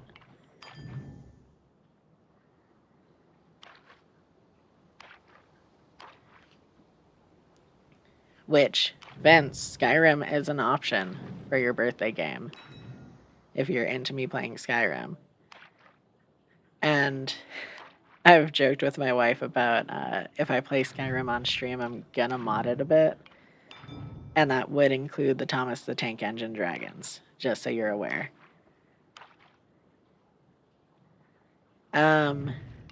Solreka, for other side games in Palia, they do have Balloon Pop, which is sort of like a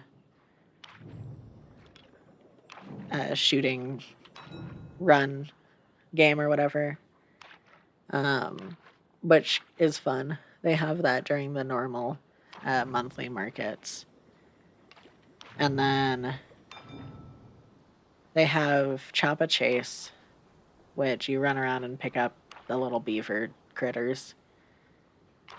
But I hope they get more mini games for sure. Possibly like Pang. I wouldn't know. But yeah, I have to be cautious not to mod Skyrim too much that I can't run it. And I need to see how it runs on my computer anyways. But, oh, that's what I need. There we go. And then, what time is it in game? I'm gonna dip. How many coins did I get? 3. I'll spend these real quick and then hop back over.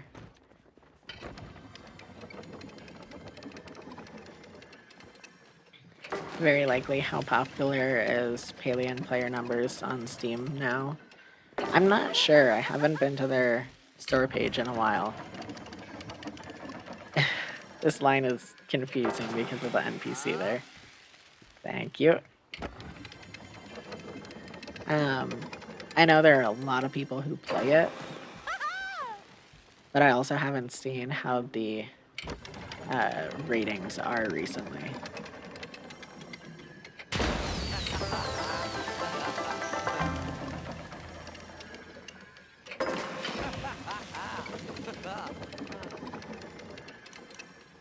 Okay, and I have enough fuzzy jars for now. How many tickets? Oh, I have enough for one of the things I need. New Year decorative fruit. Just like me.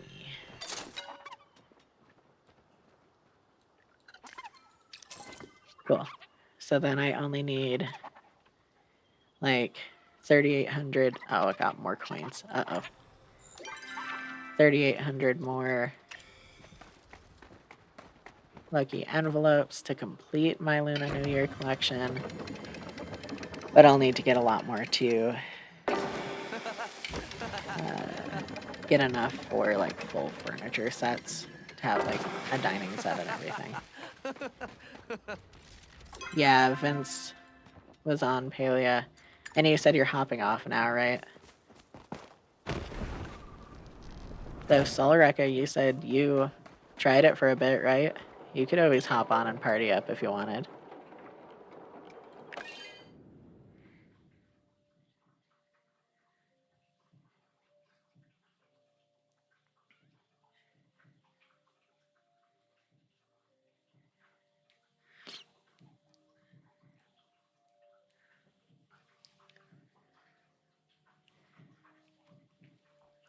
Let me see real quick if I can pull up the Steam store for Palia while I teleport again.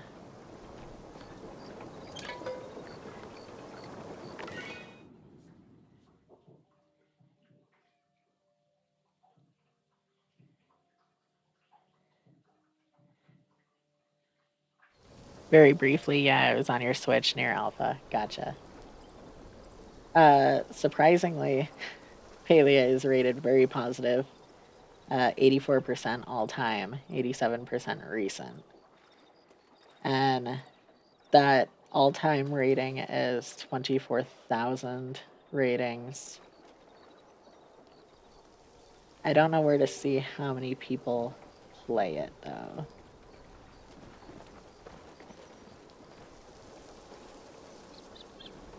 I have a fair few complaints about it, but overall it's a really solid game for being early. All right, enjoy your lick, Vince. Enjoy your lurk. And then Solreka, you don't have to pick a server when you create your character. You can server hop freely. Let me, since there aren't any immediate hits, let me pull that back up and see the community page.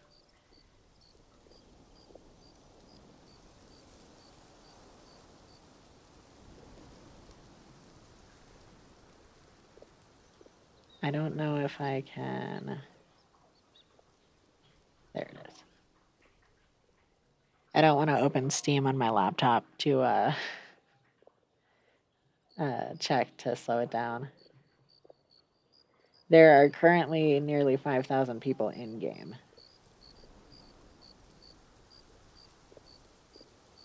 But it's not showing me overall like download data or anything.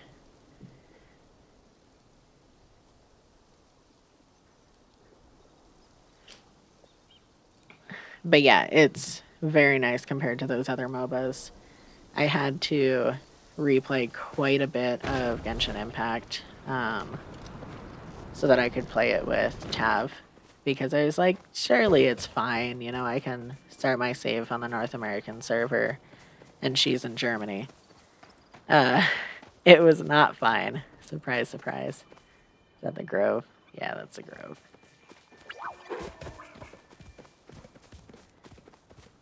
That's respectable for the time of day everywhere. It'll grow later today, probably. It starts to really pop off around like 10 a.m. Mountain Standard Time, so when the East Coast US is starting to wake up, and that'll be like midday, mid-afternoon for Europe. Don't see the bug. Hello. I don't care about you.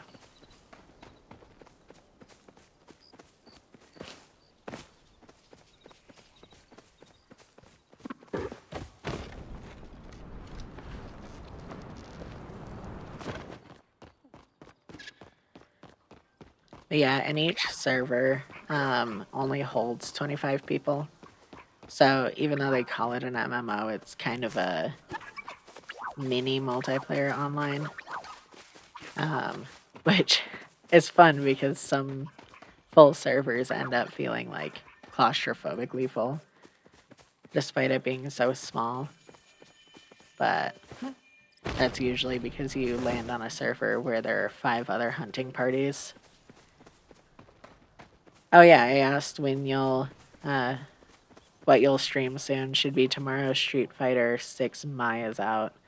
All the lads are going to be into her as she has big boobs. Very nice. I do enjoy some boobs. And that's where it ended up.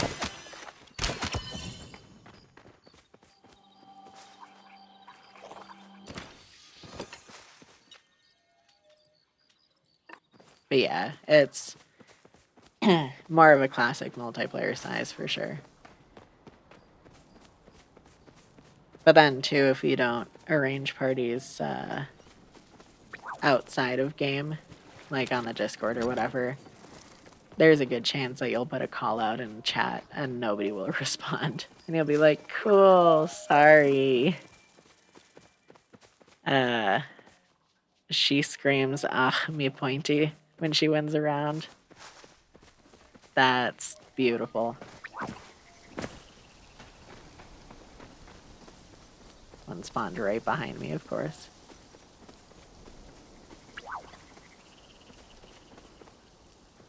It's also funny because this game was supposed to have like a kind of community mascot's the wrong word, but they called it the Shep program, where you were supposed to have people who acted as like role models for the community and like new player guides, and it was an unpaid volunteer role, but basically you act as a pillar for the community to help drive that closeness. And they had applications when we went into I think they started it in closed beta. And you know, it was supposed to continue through open beta, which is where we're at now. I haven't heard anything about the Chat program since. She's originally from King of Fighters, a guest character. Gotcha.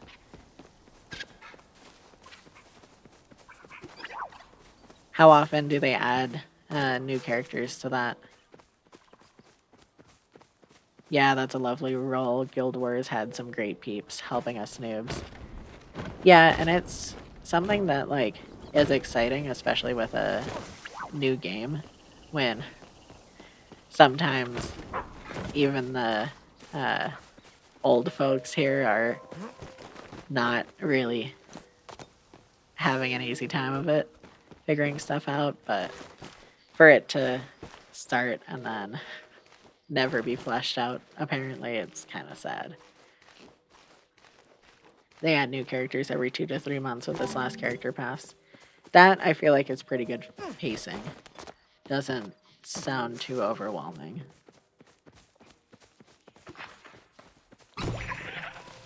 Oh, didn't see that you were magic.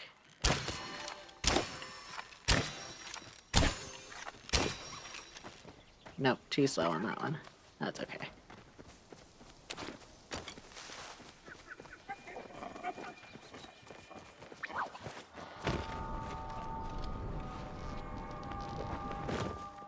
Okay. I thought that deer was the magic one where he spawned immediately. Okay, this one's up a bit.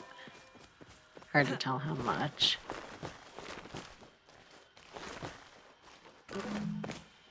So what are you doing now to de-stream Solreka?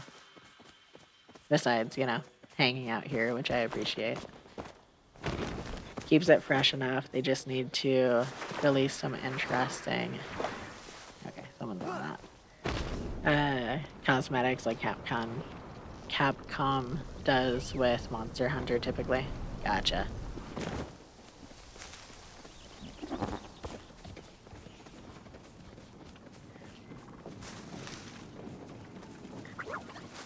Yeah, we just found out, I don't think you were in stream yet, that they announced that the loyalty program they just set up for Palia is live, but I think they forgot to put the ping in at the start. So all of a sudden it was just available when it hadn't been previously. But all of the vast majority of the cosmetics in Palia are paid. Just exactly what I said. We'll upload your VOD soon to YouTube, and then check for more jobs in a bit. What kind of field do you usually look in, if you don't mind me asking? Yeah, it's based on consecutive logins, so you pay what equates to the normal price for the 425 Palia coins, and then by logging in every day or every other day, because you can miss up to one day and still get the coins the next day if you log in, you get an additional 900. So it's definitely something I'm going to sign up for. We ran our bank account dry this check, so I have to wait till Friday to get paid again, but it's a pretty good deal when everything in this fucking game costs so much money. You're looking in industrial data entry and voice acting. Gotcha. Well, I wish you luck. I wish I could speak to anything to do with the job market in the UK, but I barely know what the job market looks like here. Voice acting is difficult to get into for sure. Zeki is one of the main NPCs. He runs the general store.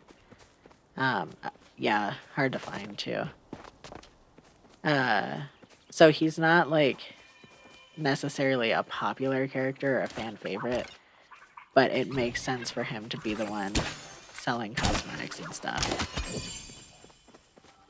Because he also is the one who smuggles all of the magic stuff into town.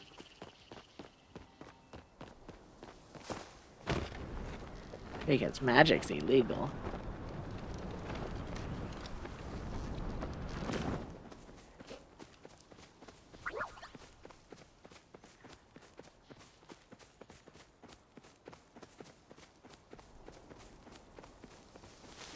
Yeah, it makes a lot of sense. If they had waited to release the club until we were in the next, like, main story expansion area, they might have had another character that would be better. I don't know. But he's the obvious choice for selling things that, you know, might be slightly sketchy. Gel would have been another good choice because he's the, like, town fashionista. But he's, I don't think, as popular because he's very withdrawn and emo. And also he's very much on the up and up. So what would I say is Palia's direct rival in the same gaming space?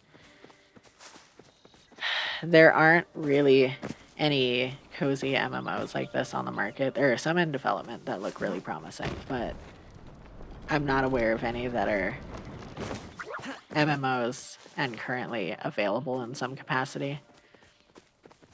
But in terms of, like, general gameplay, usually if I see people come to Palia or leave Palia for something else, it's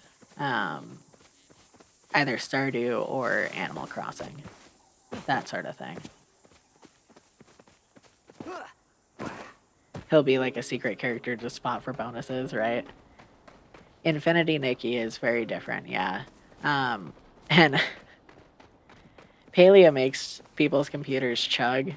Infinity Nikki is how you fry your computer from overwork. But because it's...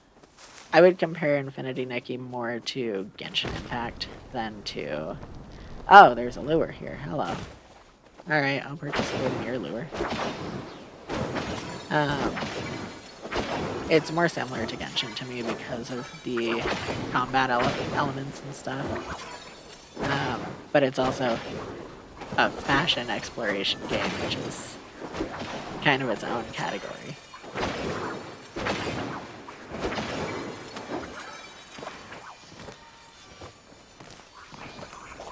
Oh, there's something there. Oh, shit. My tool broke.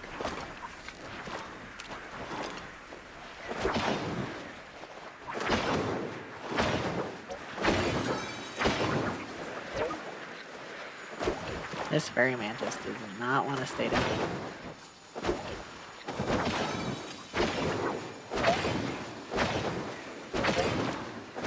Not that I care, but they seemed to.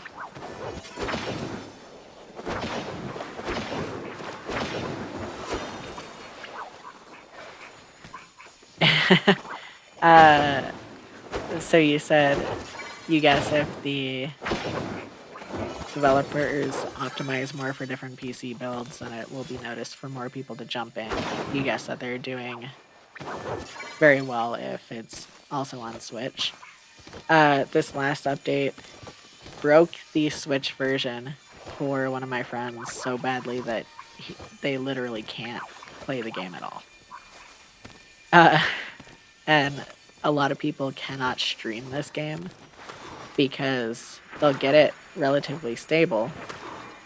I didn't even see what that rare one was. Like on their PC, but then running it with OBS or something breaks it. It's not very well optimized at all. And a big complaint is that the graphics I have it at are about as low as they go, and it looks kind of plasticine. Whereas the higher graphics look significantly better, but I can't run it above this. I can't even run my ping tuber with Palia, because that just destroys my frames. Oh, fuck that shit. I bet it might be another dev that does those Switch builds. Maybe. It's hard to say because Singularity 6 also did massive layoffs not long ago. Which, across the two sets of layoffs, I think we figured out probably resulted in about half the original team being chopped. And a lot of it was QA, a lot of it was dev. So, I don't know who they have working on anything anymore. And I don't know if they've done any more hiring since they were acquired.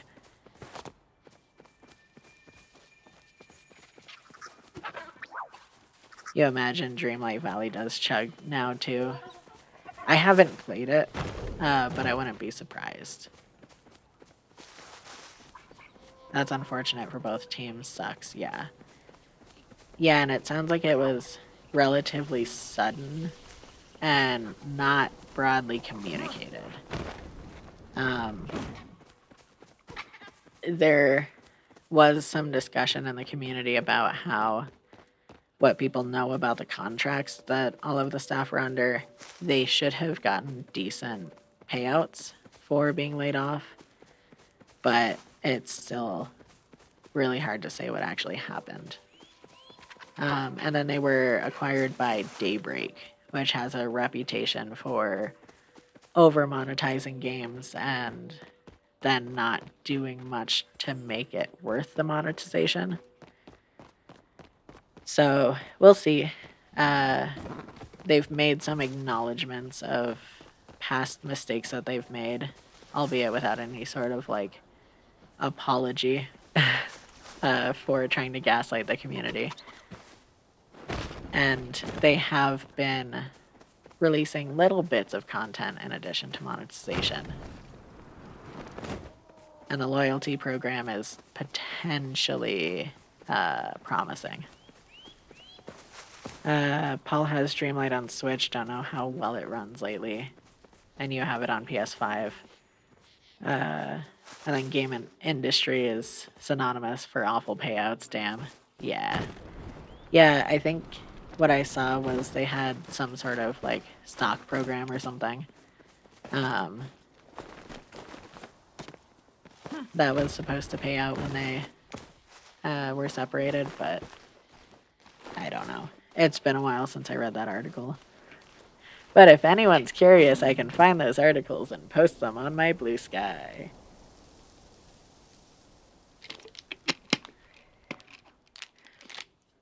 Someone on the server just got a plushie. Oh, is that in the fortress? Yeah.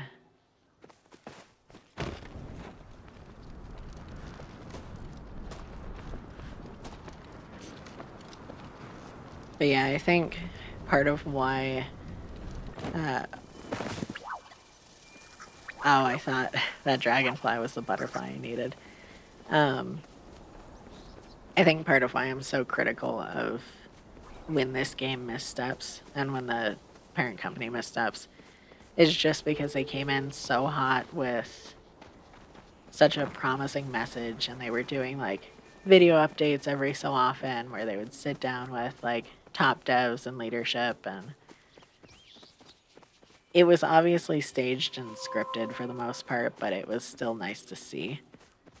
And it just wasn't. They didn't hold themselves to it as much as I would have liked.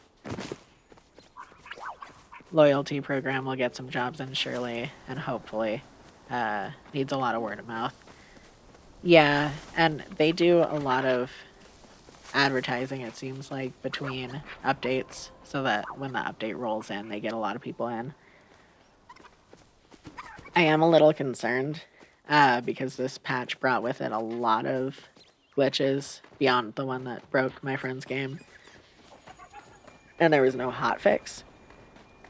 But they things seem to be getting better. And I hope that holds true. Infamous roundtable interviews, Warframe and Cyberpunk's devs did that. Yeah, it's clear what they're going for. But I guess I was just naive enough to hope that they'd be different.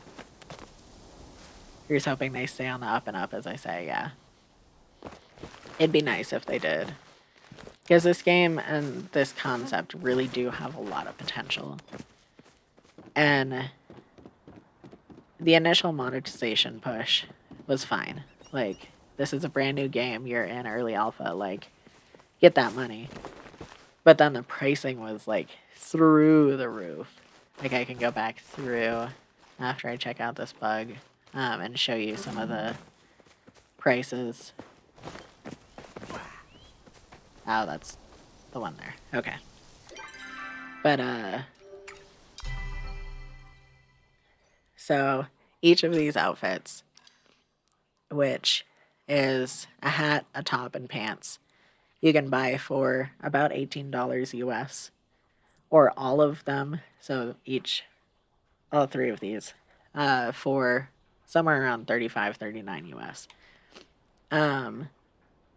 And they each come with 3 color palettes. And really the only thing that's different between each of these is the patterning that they use.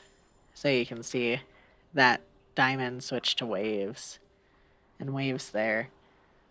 This is pretty standard for the pricing. There was one. Let me see if I can find it.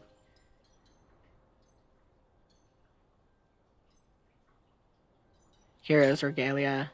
This is the full set, so it's heavily discounted. But like a pet is $14 US. The outfit itself, which isn't modeled great on the male form, but it's fine, is 27 US, give or take. It's a lot of money for static cosmetics that don't actually give you any boosts. Yes, this sort of game builds helpful and friendly communities too, no doubt, so devs need to keep that into account. Yeah, absolutely. And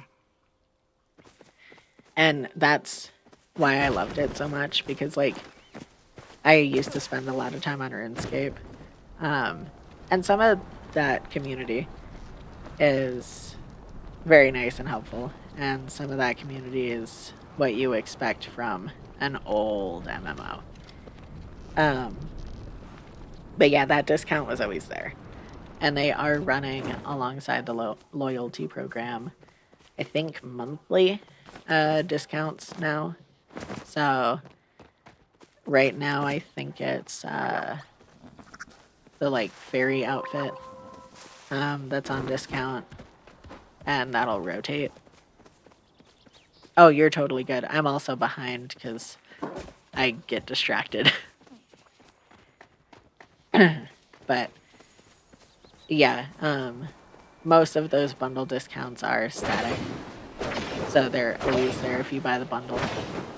I do think Hometown Regalia might have released shortly after the initial Hometown Hero set did, but I'm not sure of that. Either way, it's expensive, and prices have only gone up uh, over the course of open beta.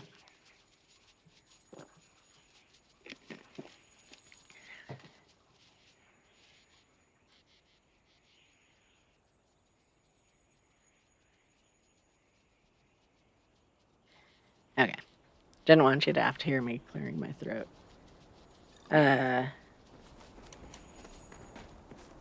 Sorry, I thought you saw it pop up on my screen, but on mobile can barely read.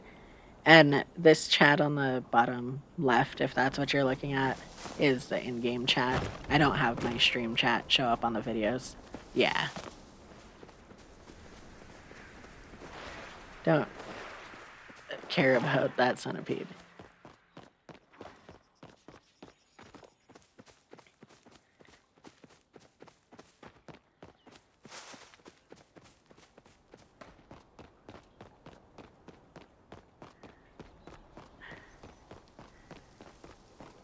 But yeah, you weren't here on Monday's stream. I got invited to a playtest on Steam for a game called Utopia Number 8. And I think I found it when I was looking for alternatives to Palia in the same like cozy MMO space. I don't remember much about it because I saw that it was in early playtesting and submitted my request to join and then forgot about it.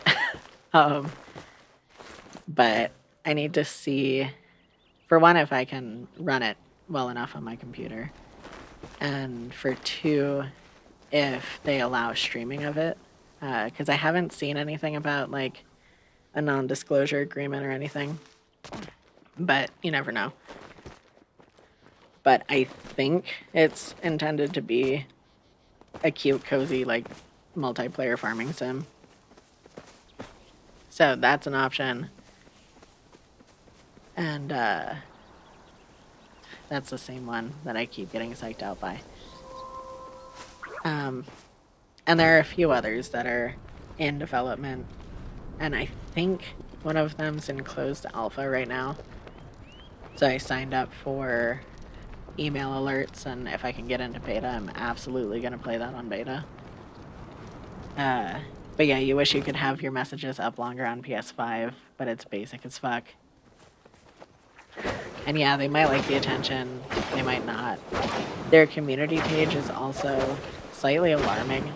I didn't check date stamps on the posts that I was seeing. I should have. But there were some people saying that... Oh, hello.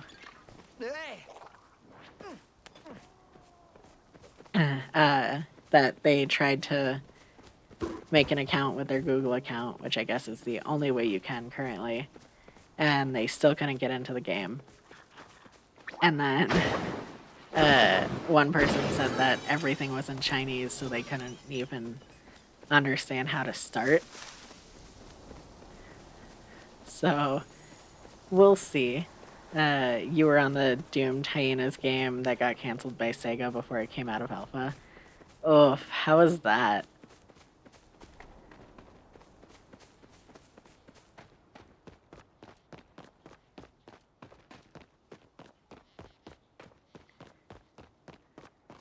Literal language barrier, yeah. And like, if it's something where you just have to click through a couple of screens and then you get to a language select, that's one thing. I can guesstimate that far. But I don't speak Chinese. So if that's the case for me as well, then we're gonna not be able to play that.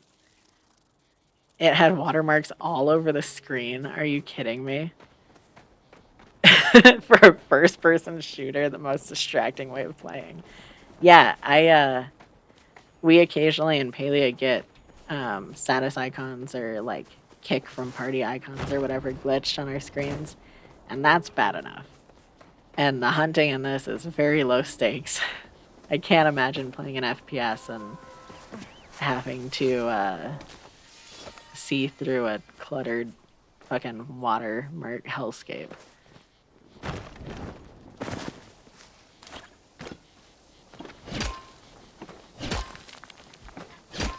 I've pretty much given up on this butterfly for today.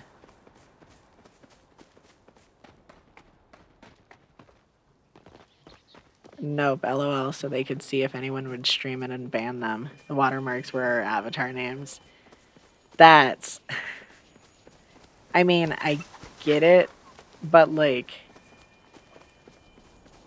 That's gross.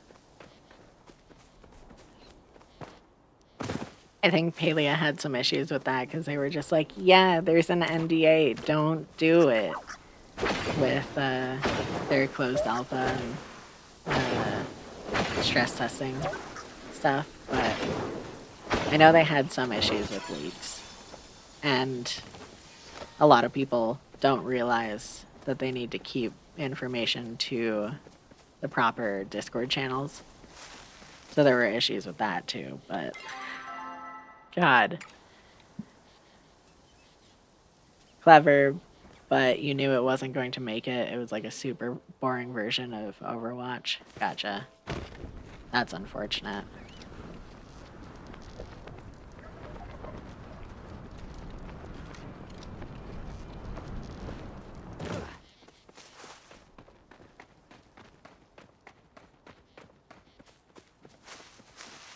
It's wild that that got so far into dev to have a closed alpha.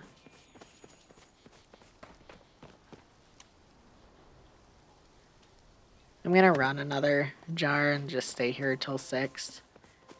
And then we won't have a ton of time after Hot Pot. I just tried to pick that up. I haven't even hit it yet. But yeah, we'll either close out a little early or hell, I might not even go to Hot Pot. I might do some lantern bug catching since Solrek is here. And I need more. Now Destiny 2 is on its last legs. You see they have a crossover for Star Wars. Took their time on that deal. Yeah. Yeah, there were a lot of movies for and games and stuff for a while there that they could have lined that up with, but I haven't heard much about Star Wars in a hot minute.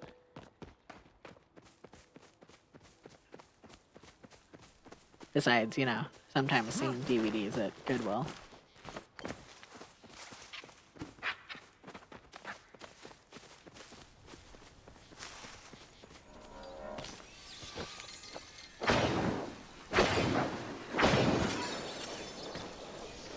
Gonna lurk. Gotta get the ball rolling on your upload and job searching. Sounds good. Thank you so much for coming in and chatting. Enjoy your lurk. And good luck with the job hunt. Hopefully there's something out there for you.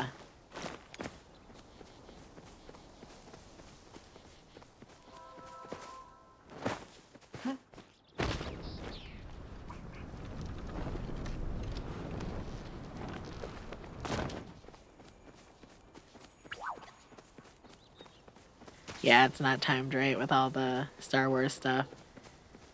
Yeah, it almost feels like at that point they should just hold that brand deal until something else comes up, but I'm not a marketing person, so who knows. Hugs to you too. Thank you so much.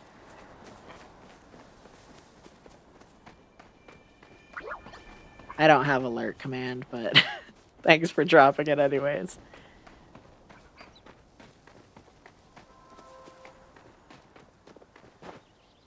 I should set one up. That would be good.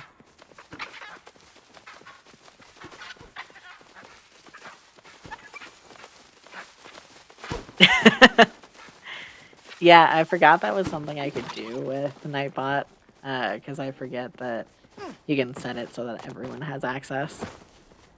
I wish, and there might be an option for this. I haven't looked into it, but I wish I could set randomized ones so that each person got a slightly different message.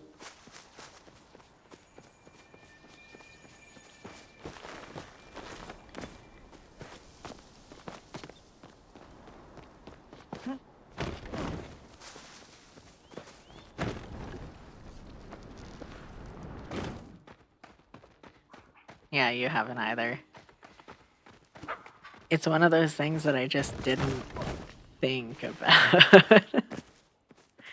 But I did remember at least to turn off the music credit timer and set it to just a raw command, so it's not spammed in line with the no self-promotion timer.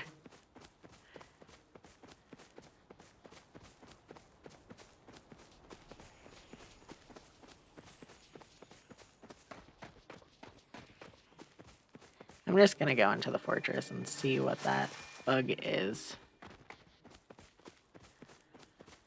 since I need to go up north anyways. Oh, and there's a bug in here because someone's breaking rocks, I assume.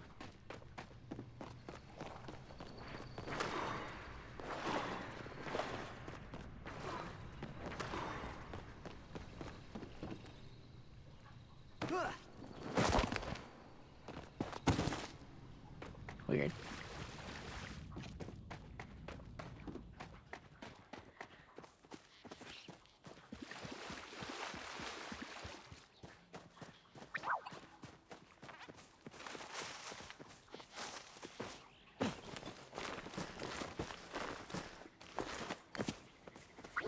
And a cicada, as expected. Quick scan for bright shrooms, but I'm not gonna go upstairs and look.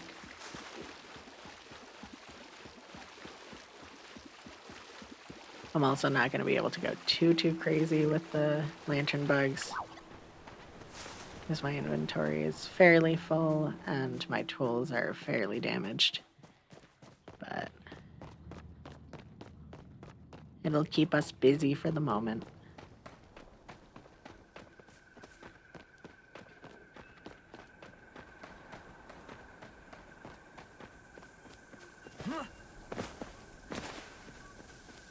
Are these all gonna be millipedes? Yes.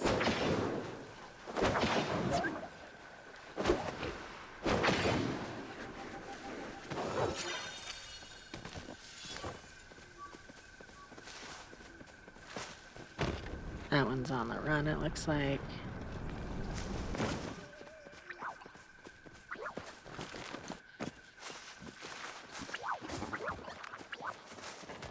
Oh, last bright eye of the day. And then at 6 o'clock, I'm gonna readjust, take a quick drink, and then we'll get hunting.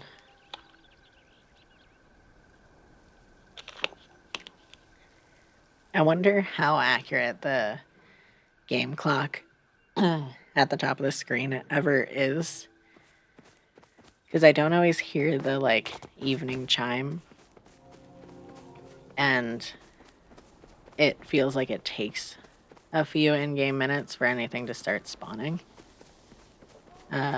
Most of the time, sometimes it's right on top of it, but that could very well be a client-side lag issue or something. Something just startled.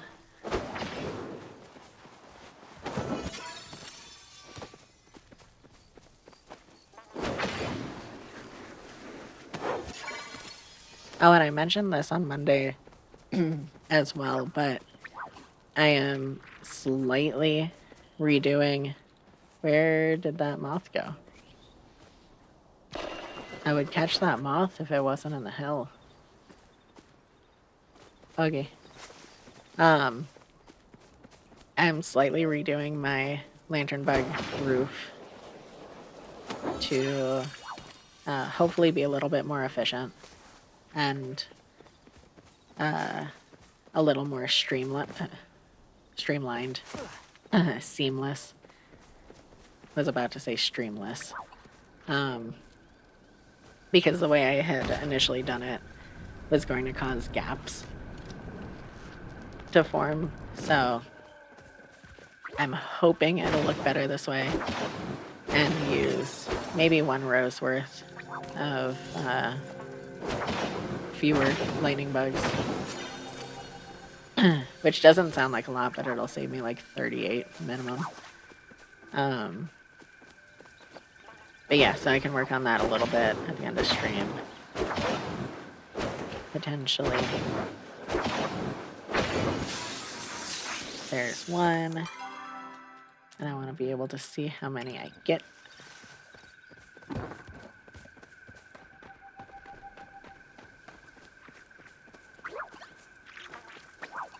I'm a little disappointed that we didn't get the butterfly, but I'm honestly not surprised. I'm probably just gonna have to try to party up with Vince and Paul and run like 5 lures at a time in the donut hole to get it.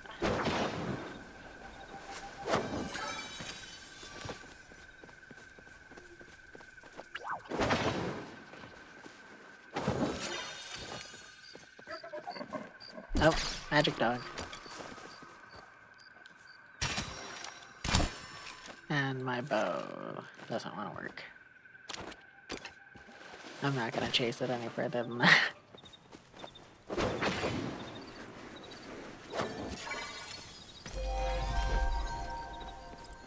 Alright, no more over here. There is also, if you're a Palia player and you're watching, there is a current, I guess exploit is probably the best word for it, where if you're 51 meters or more away from something that you want to hunt and kill, and this I think only works with bow and arrow kills, but it might work with bugs as well. I can't consistently lob that far to check. But if you're shooting at something from 51 meters or more away, as long as no one else who's closer does anything to startle it, you can shoot it over and over and over, and it won't run away. The magic dogs, however, will, if you're slow enough about it, go invisible, and I think they will eventually get into a tree, even if they don't look like they're physically moving. But everything else will just stay until something spooks them or they die. So that's probably the best way right now to solo magic dogs, if you are able to get a good shot in from that far away. Highly recommend using a hunter's horn to get that tracker up so that you can actually measure appropriately. But one of the last hunting parties Vince, Paul, and I did, I was just like, wait, don't shoot it, I want to get 51 away. Just because it's so much fun.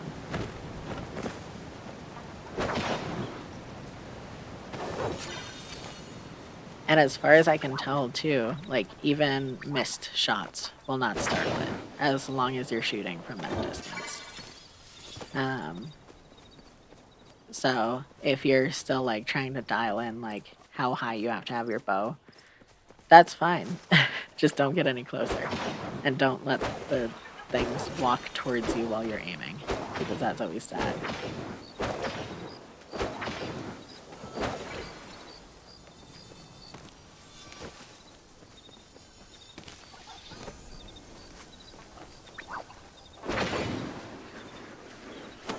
I'm also catching moths right now, because I primarily need starred lightning bugs. But I need 1 more lunar moth plushie to complete my chest set. Ah, shit. That's gonna go in the lantern bug courtyard. And I have enough spare bug plushies that I can trade for it. But if I can catch it myself, why not? I'm out here at this time of day anyways. I may very well go down to a fine belt before the night's over. That's okay.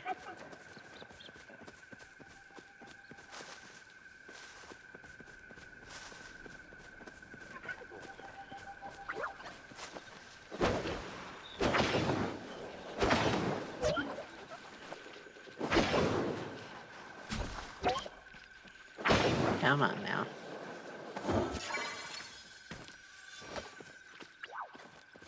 What did I just scare? Besides this guy. Oh, okay. Just a stink bug. Bean. The cat was trying to lick one of my wife's plates. So I'm not nearly far enough away for the trick to work, but...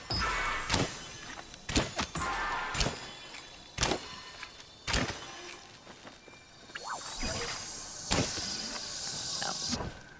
Not gonna continue that. If someone wants to chop that tree down in a bit, they can.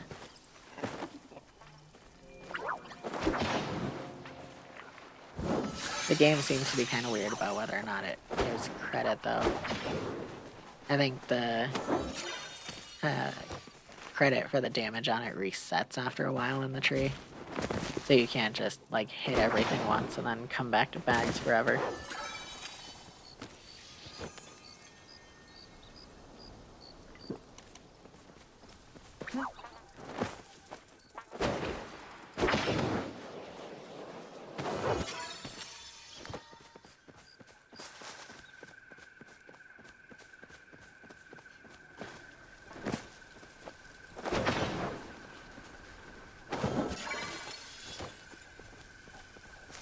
Okay. Are there any secret briars over here? Nope.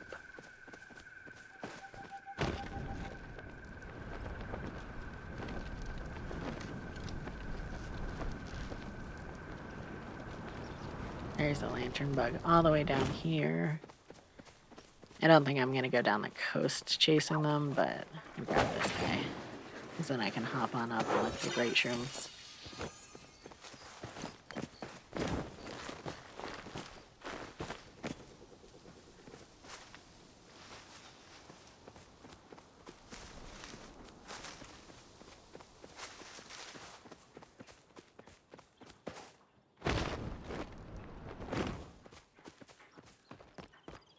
Let me peek off the front here.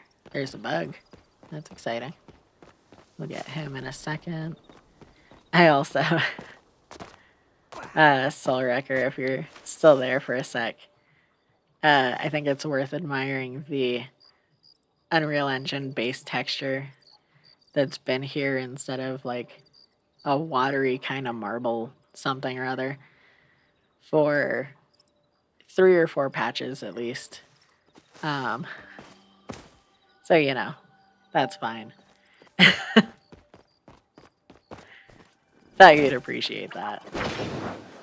That visual bug surprised us at first, and it just hasn't gone away. And it's super funny seeing mushrooms growing out of it, like it's a viable surface.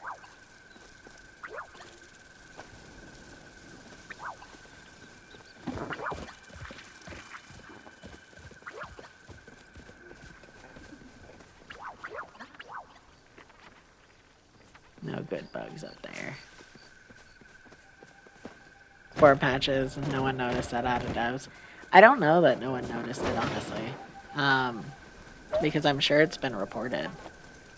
But it's either too low on the priority list for it to have been fixed, or one of our theories about another graphical bug that happened 2 or 3 patches ago now is that they might have deleted the original file that they replaced accidentally, and they just haven't gotten around to recreating it yet.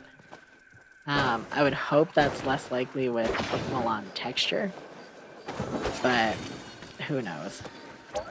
If those reports met any eyes, yeah, that's a potential issue too. But yeah, there's one plushie. So we already had a Me and My Honey Bunch plushie that's like a little bee, and you know, it's cute. And it was just a regular size. And then they released a giant one because they like giving us different size plushies. And now the thumbnails for both plushies, both sizes, show the indicator that it's a giant one. And so people have like gotten scammed in plushie trades because they see just the thumbnail and trust it and don't hover over it to check the name. And so they think they're getting offered a giant Honey Bunch plush, and they're not. They need to merch them, yeah. They have a Magi Dragon plush that might still be on sale right now. They were running a promotion for a bit.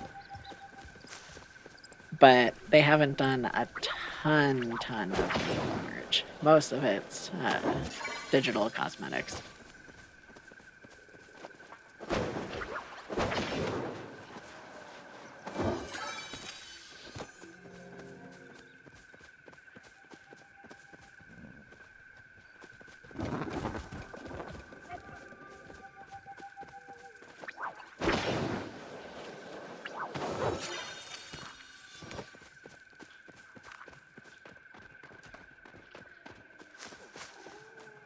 But yeah, sorry for pulling you out of lurk.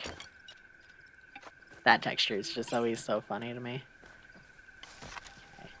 Let's see if this is 50. Nope. It was worth a shot. Oh. I don't want the stink bug.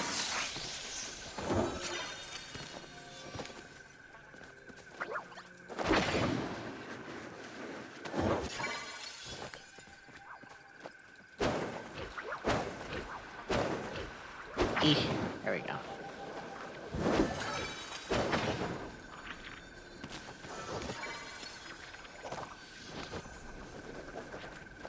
Too slow on that one.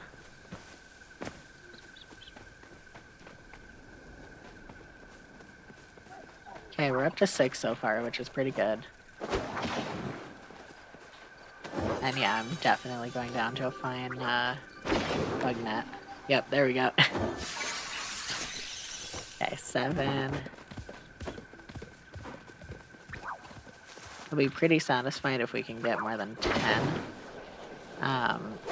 Each half arch that I've been doing, which is basically all I have left to do with a bunch of half arches, is 14. So 14 in a trip is fantastic, but also semi-uncommon. There are some nights where I don't get more than like 7 or 8. Sad. Especially because I get distracted like this.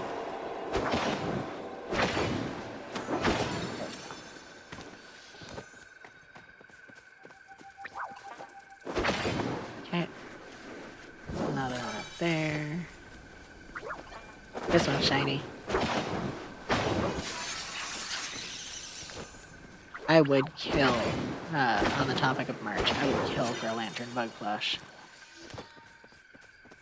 And then I would want to find a way to rig it with LEDs so that it actually lit up, but I would kill for an official lantern bug plush. I did, it wasn't official, but it was designed to, I think, look official. Get an Ormu plush, which is their version of like cattle,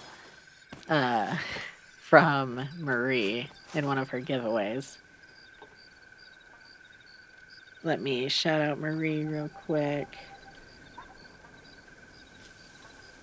X Brown X. She's lovely. She was also one of my mentors with streaming. And you should go follow her for more reasons than the fact that she does giveaways on occasion, but she does also do giveaways on occasion. But to answer your question, Solreka, the blue blobs are glow bugs. The green blobs are lantern bugs. I would be happy with either plushie.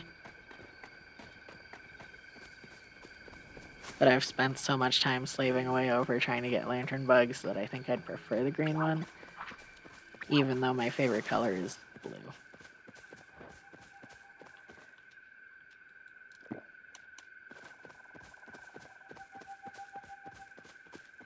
Yeah.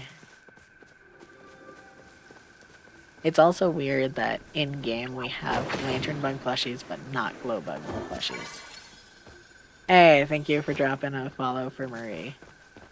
She's sweet, and she plays a lot of different types of games.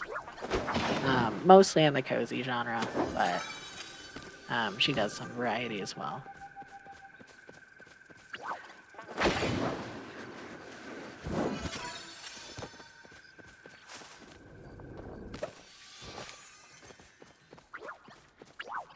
She also... It's something that was so confusing to me for a second when I first joined her Discord server. She has a going live notification set up for a lot of her friends.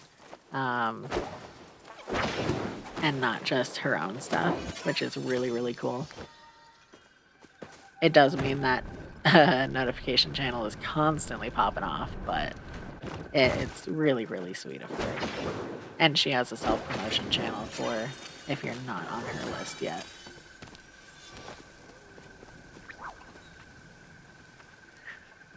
You have stuck around for a while, so I'd hope you like cozy streams. And her taste in music is pretty solid, too. Okay, die, motherfucker. Yeah, she's fantastic. I wish she was able to stream more, but she has a lot going on in her life, so I'm more glad that she takes care of herself.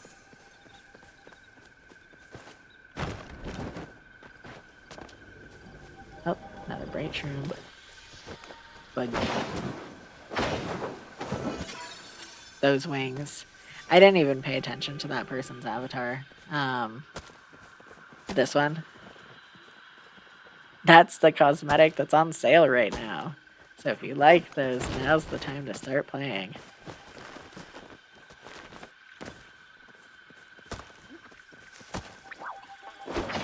Yeah, they are cute.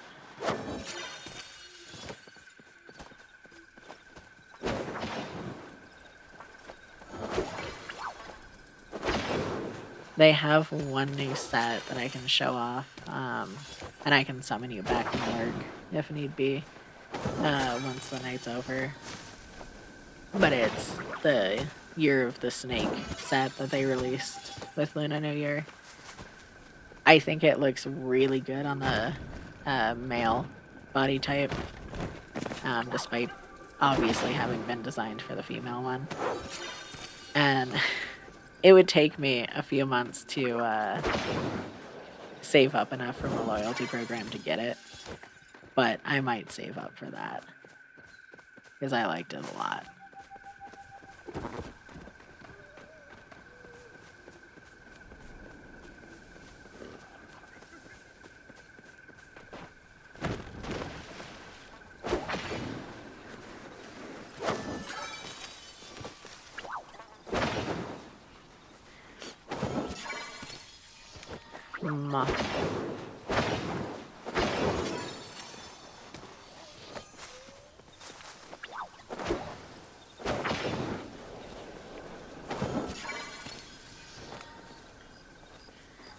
As far as I'm aware, there's no additional way to earn currency.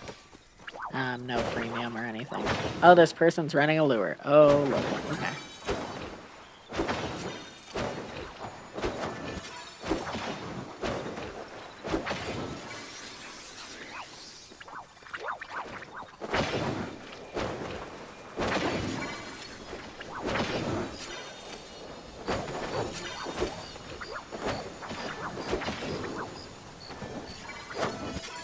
Did not mean to get that dragonfly.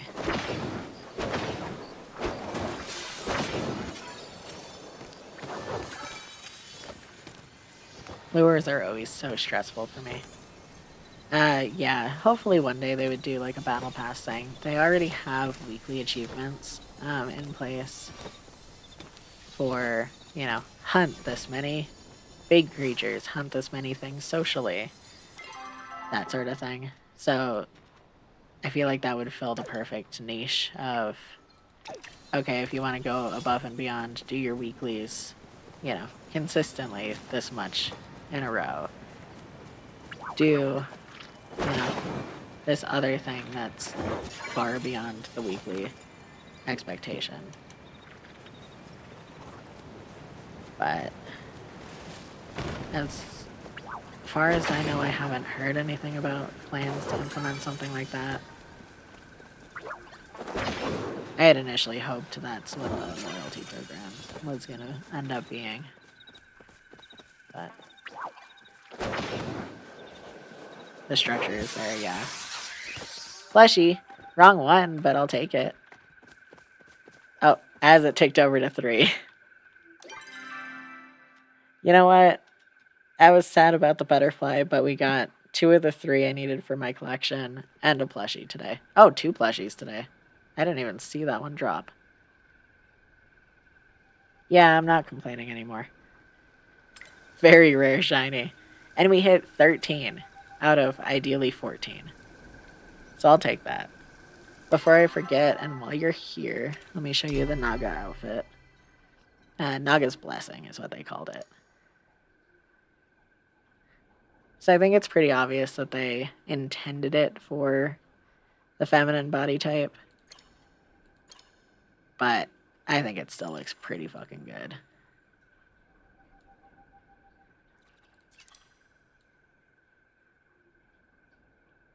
But it's another one of those that's expensive because it has some extra accoutrement. And the base is all one piece.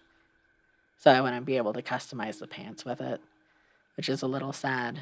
But even just for the hair, I like it.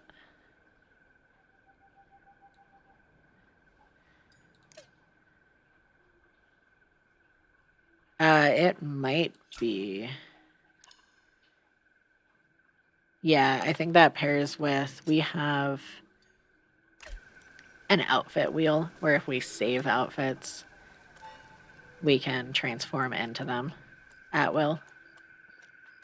So I think when you do this transformation, it does that animation for it. But I'm not sure. There are a couple of outfits that do that, and I don't have any of them yet to mess with it.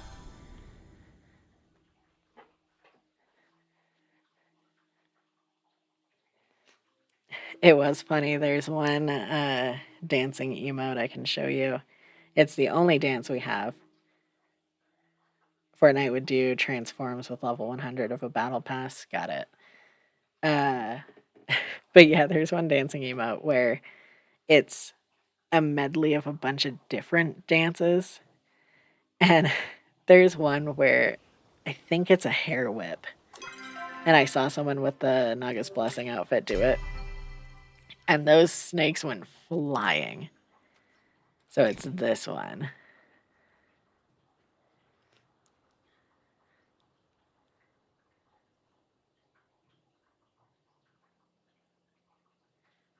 So that spin, the hair snake spun.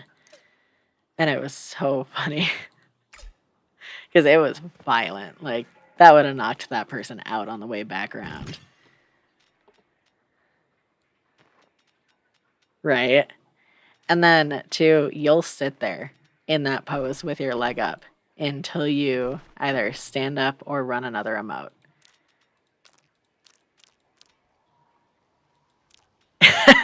RuPaul would be proud.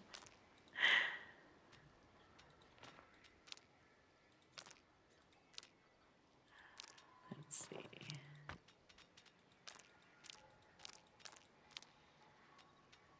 Yeah, there are a few outfits where that kind of spread is risky. And you'll see some people immediately end the animation. Just, nope, not doing this. Okay. Let me repair some stuff and restock on ammo. And then I'll at least do a quick little talk through of what I'm doing for the lantern bug build. I think I was able to repair everything just now. Oh, I do need to rebuild my tools, actually.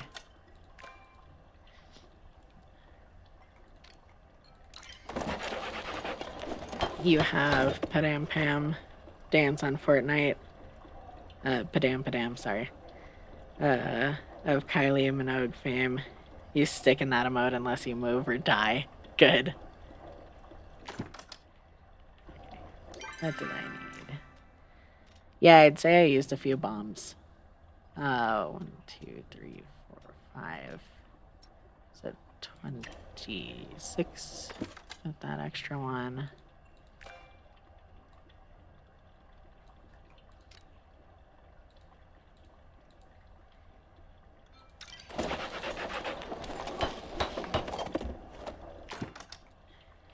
And then I didn't even count the rest of the stuff. 2 stacks of these.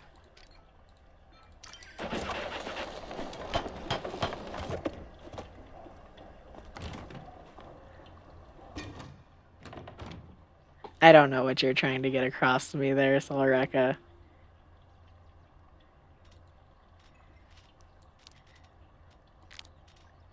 Alright, I don't think I need any building blocks or anything, so let's hop over. Now, the last time y'all saw this plot on stream was when I was finishing up the base structure of the roof. You don't either? Cool. Then I won't worry about it. But yeah, so I had modified this a bit to try to accommodate a rooftop garden using the actual garden plots. And we're not entirely sure what happened, but the red gift boxes that allow anything to be placed on top of them, even if those items normally require ground to be beneath them, did allow placement of the garden plots, and then that placement still reset to the front of my plot. We tried it lower to the ground on stacks of gift boxes and on gift boxes on top of other things, and they stayed. So we're guessing it's the physical height that's the issue, which I can't do anything about for a rooftop garden. It's gonna have to be this tall. So I think I'm still going to do a garden section up here, but it's obviously not going to be functional. It's going to be like possibly the magic tree that you get from completing one of the temples. And then, flowers and probably some potato pods and whatever. But it's not going to be a usable garden. So that's unfortunate. I'll probably put the garden itself somewhere else on this plot if I have building limit, because as you can see, I'm already about halfway there. But yeah, we'll figure it out. If I can make this plot my main plot eventually, I would like to. So hopefully we'll find a home for it and or get a building limit increase here soon. But ignoring the cat screaming in the kitchen sounds realistic, but at least it'll look the part. Yeah. And there are a lot of we got pumpkins and stuff for Halloween harvest season. So I can use those to help flesh it out with actual crops. And if I ever fish up a hay bale, I can put some hay bales up there too. But we'll figure it out.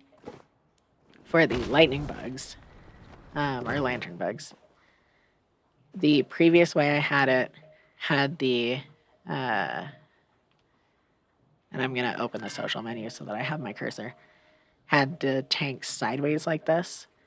And it looked really cool, but it also left these gaps in between where I just can't place it differently on here enough for it to work. These terrariums have very specific placement criteria, and unless I wanted to add more items on top to extend that, it's just not really workable in the way that I need it to be. So I'm rotating them so that they're in the same orientation as the base, which is already how I was doing the side portions here. So I'm just making it more uniform. And I'm hoping that once I get this all straightened out, because I have to redo all of these, uh, it'll make it easier for me to figure out how I want to do my corners. Because I'm finally getting enough stock of lantern bugs to start figuring that out. So we'll see. Still needing to reset these. I do have one that's ready over here. Everyone asking for it will get the dev's ears twitching. What was that in reference to? I'm sorry. Wow, that must have taken a minute, as we say in the US. Yeah, it just figuring out the base of this alone, which I was doing this while sleep deprived, and I don't think I had Adderall yet. So take this with a grain of salt, but that base alone took me several hours. The green jars around there.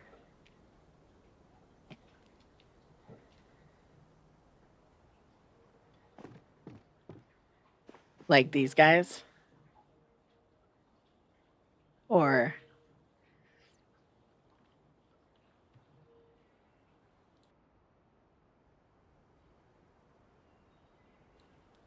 are you talking about just getting the placement to work a little bit better?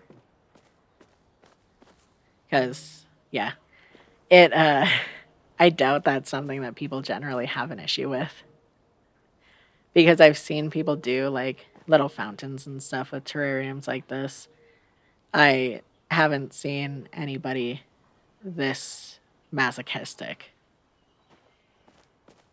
Because my early estimations of how many this would take had it in the like 700-800 bug range, and you can only place star quality ones. I don't know what it's going to end up being total, and I don't want to think about it. But yeah, so moving on. I was most of the way through this one. So I know that my central pillar here, where it goes straight up, has to be 14. So I have 2, 4, 6, 8, 10, 12, 14. So I'm good to start doing the other bend. And this is all glitch placement for the most part. Naturally, you are not able to build like this. So that's set up to where I can still reach it. I'm going to grab my obstacle. Out of sight, out of mind, pretty much. And I'm going to hope I can reach from up here.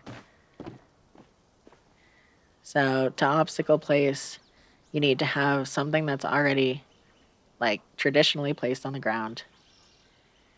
Line it up and then click, or whatever your place button is, hit that very quickly right before you hit the number of the inventory space that your item is in. So I believe this only works on PC. I could be wrong. But a lot of these glitches do not work on Switch. And then you can place the normal one on top there. Getting dizzy from being up tall. Yeah. When I was working on stairs for my other build, there were so many times where I thought I was closer to being finished with it than I was. So I was like working way longer on it than I should have been for how tired I was. And up a million feet in the air and carrying something in front of me that was occluding my vision. And I was getting motion sickness real bad.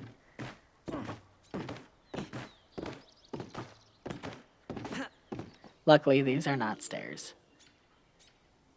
One thing to remember too with obstacle placement like this, oops, I'm just going to put this one up here for now so that I don't have to go get that. If you are at too much of an angle when you're placing, it'll place in the direction you're facing. So you can end up with it being sideways from how you want it. So whenever you're doing this, you do have to be mostly facing in the direction you want your item to go. That goes as well for like these builder's block items, the walls, things like that, that have different patterns depending on which way you place them. You need to be facing the way that the pattern comes out correctly. So if I wanted it to look like this, but I placed it facing this way, it would look like this, which then would be the wrong direction. So just keep that in mind when you're doing this. And each step of this particular arch for me is one turn. Right now it's towards flipping the shelf over. Gonna head off to sleep. Thanks for having you. Of course, thanks so much for coming in and chatting and lurking. And thank you for the raid. And I'm wrapping up in a minute anyways, so good to see you. Thank you again. Need to move this. But yeah, this is the same way I started it. Just one tick at a time gets 2 terrariums. And it builds up pretty quick. The hardest part for me, honestly, is counting out 14 in the central stack. Because I start to lose count after a while and have to recount every 5 minutes. Night, Fit. Good night to me, Vince and Marie. Good night, Solreka.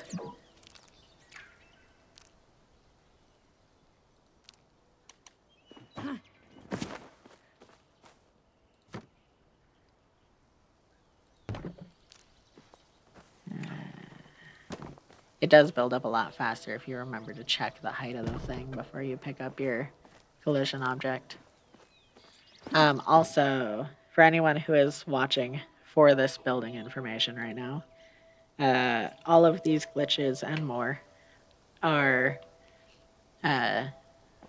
documented by Code Red Alert on YouTube. That's his URL. Definitely go check him out. Basically everything I do is either see, that's what I mean by it placing the wrong direction if you're not facing closely enough. But basically everything I do glitch wise is it's either based on one of his videos or from glitches he teaches about. So definitely go check him out. He also does a pretty good job in his most recent attic video, his 3rd edition, in describing which glitches are possible on Switch and which are not. So if you were a Switch user and interested in playing with furniture glitching, definitely go check him out as well.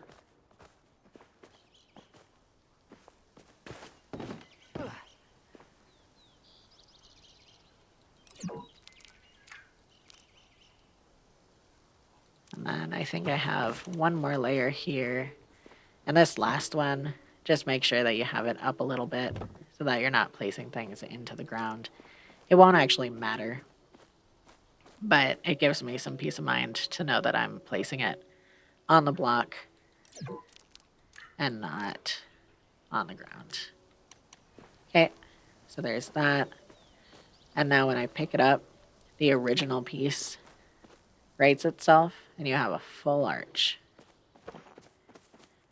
So I'm going to have to do some cancellation placement to get this into its spot. And then I'll move some stuff around.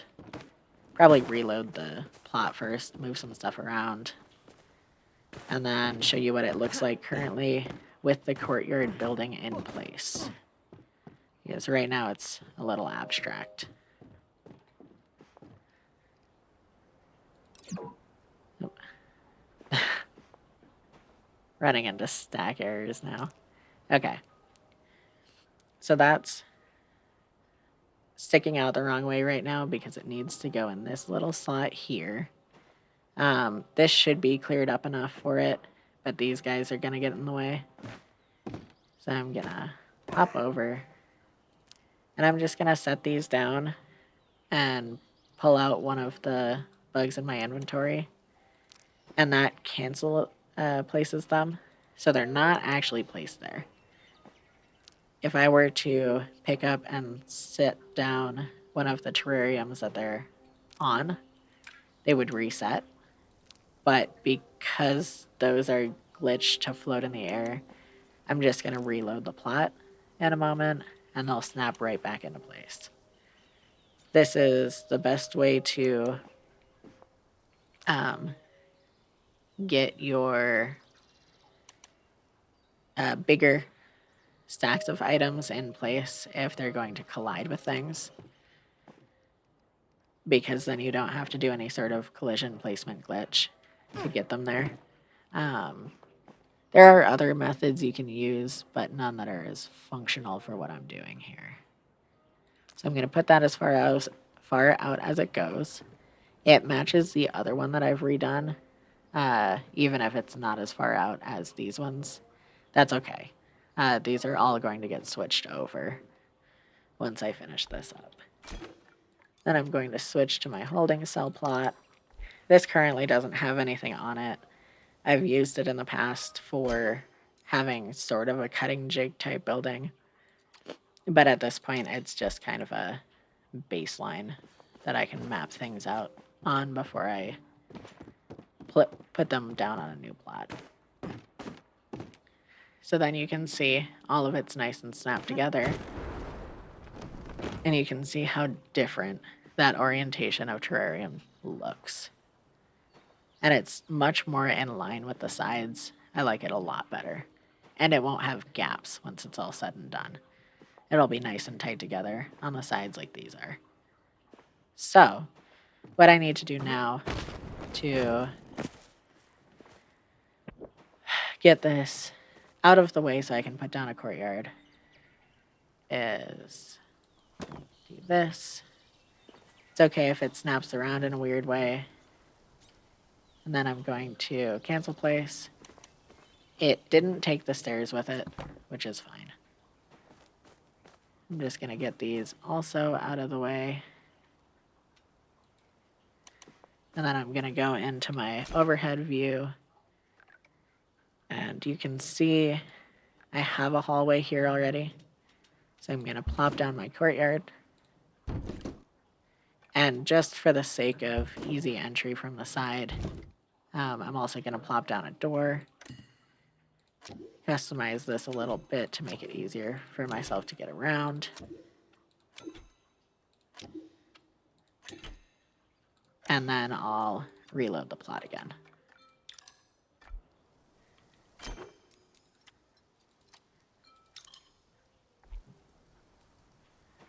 And it might take a second to snap back, but you can see the roof is back on it with the stairs sticking out. And now that I'm in here, you can see that it's on its way to being a nice complete dome ceiling. Still need to figure out what to do with the corners. I want it to be as gradual of a rounding as possible, hopefully without having to redo my setup here with the base. And then this is actually going to be up on this level with one of the new checkerboards. So we'll see how that all looks once I get there. But because the checkerboard setup is going to require a lot of loose pieces to kind of fit together, I don't want to build that before the roof is complete. But yeah, on that note, I am going to end stream here. Thank you so much, everyone who came by to join me. Thank you, Solreka, for the raid. Thank you, Vince and Tav and Solreka, for coming in and chatting. If you want more information on the Valentine's Day visual novel and Otome game bonanza that I'll be doing on Valentine's Day, Friday the 14th, go check out my Blue Sky. It's my pinned post. All of the information is there, but it will be 12-hour streams starting at 6 a.m. Mountain Standard Time. Next week, I'll be doing another Palia stream on Monday, either building or maybe a hunting party if there are people who are interested or something like that. And then Wednesday is Vince's birthday, and I wanted to start working on incorporating more variety since I claim to be a cozy variety streamer. So he'll be picking the game that I play on Wednesday, which I'll also announce on my Blue Sky, so follow me there. And then like, subscribe, everything on the YouTube. Drop a follow if you enjoyed watching me tonight and you're not already following. It is free. And once I hit 25 followers, so 2 more people, I'll start revealing emotes and channel point icons and things like that on my Blue Sky for when I hit 50 followers and unlock affiliate. But yeah, otherwise, thank you so much for watching, and I hope you enjoyed your time at the farm. Bye-bye.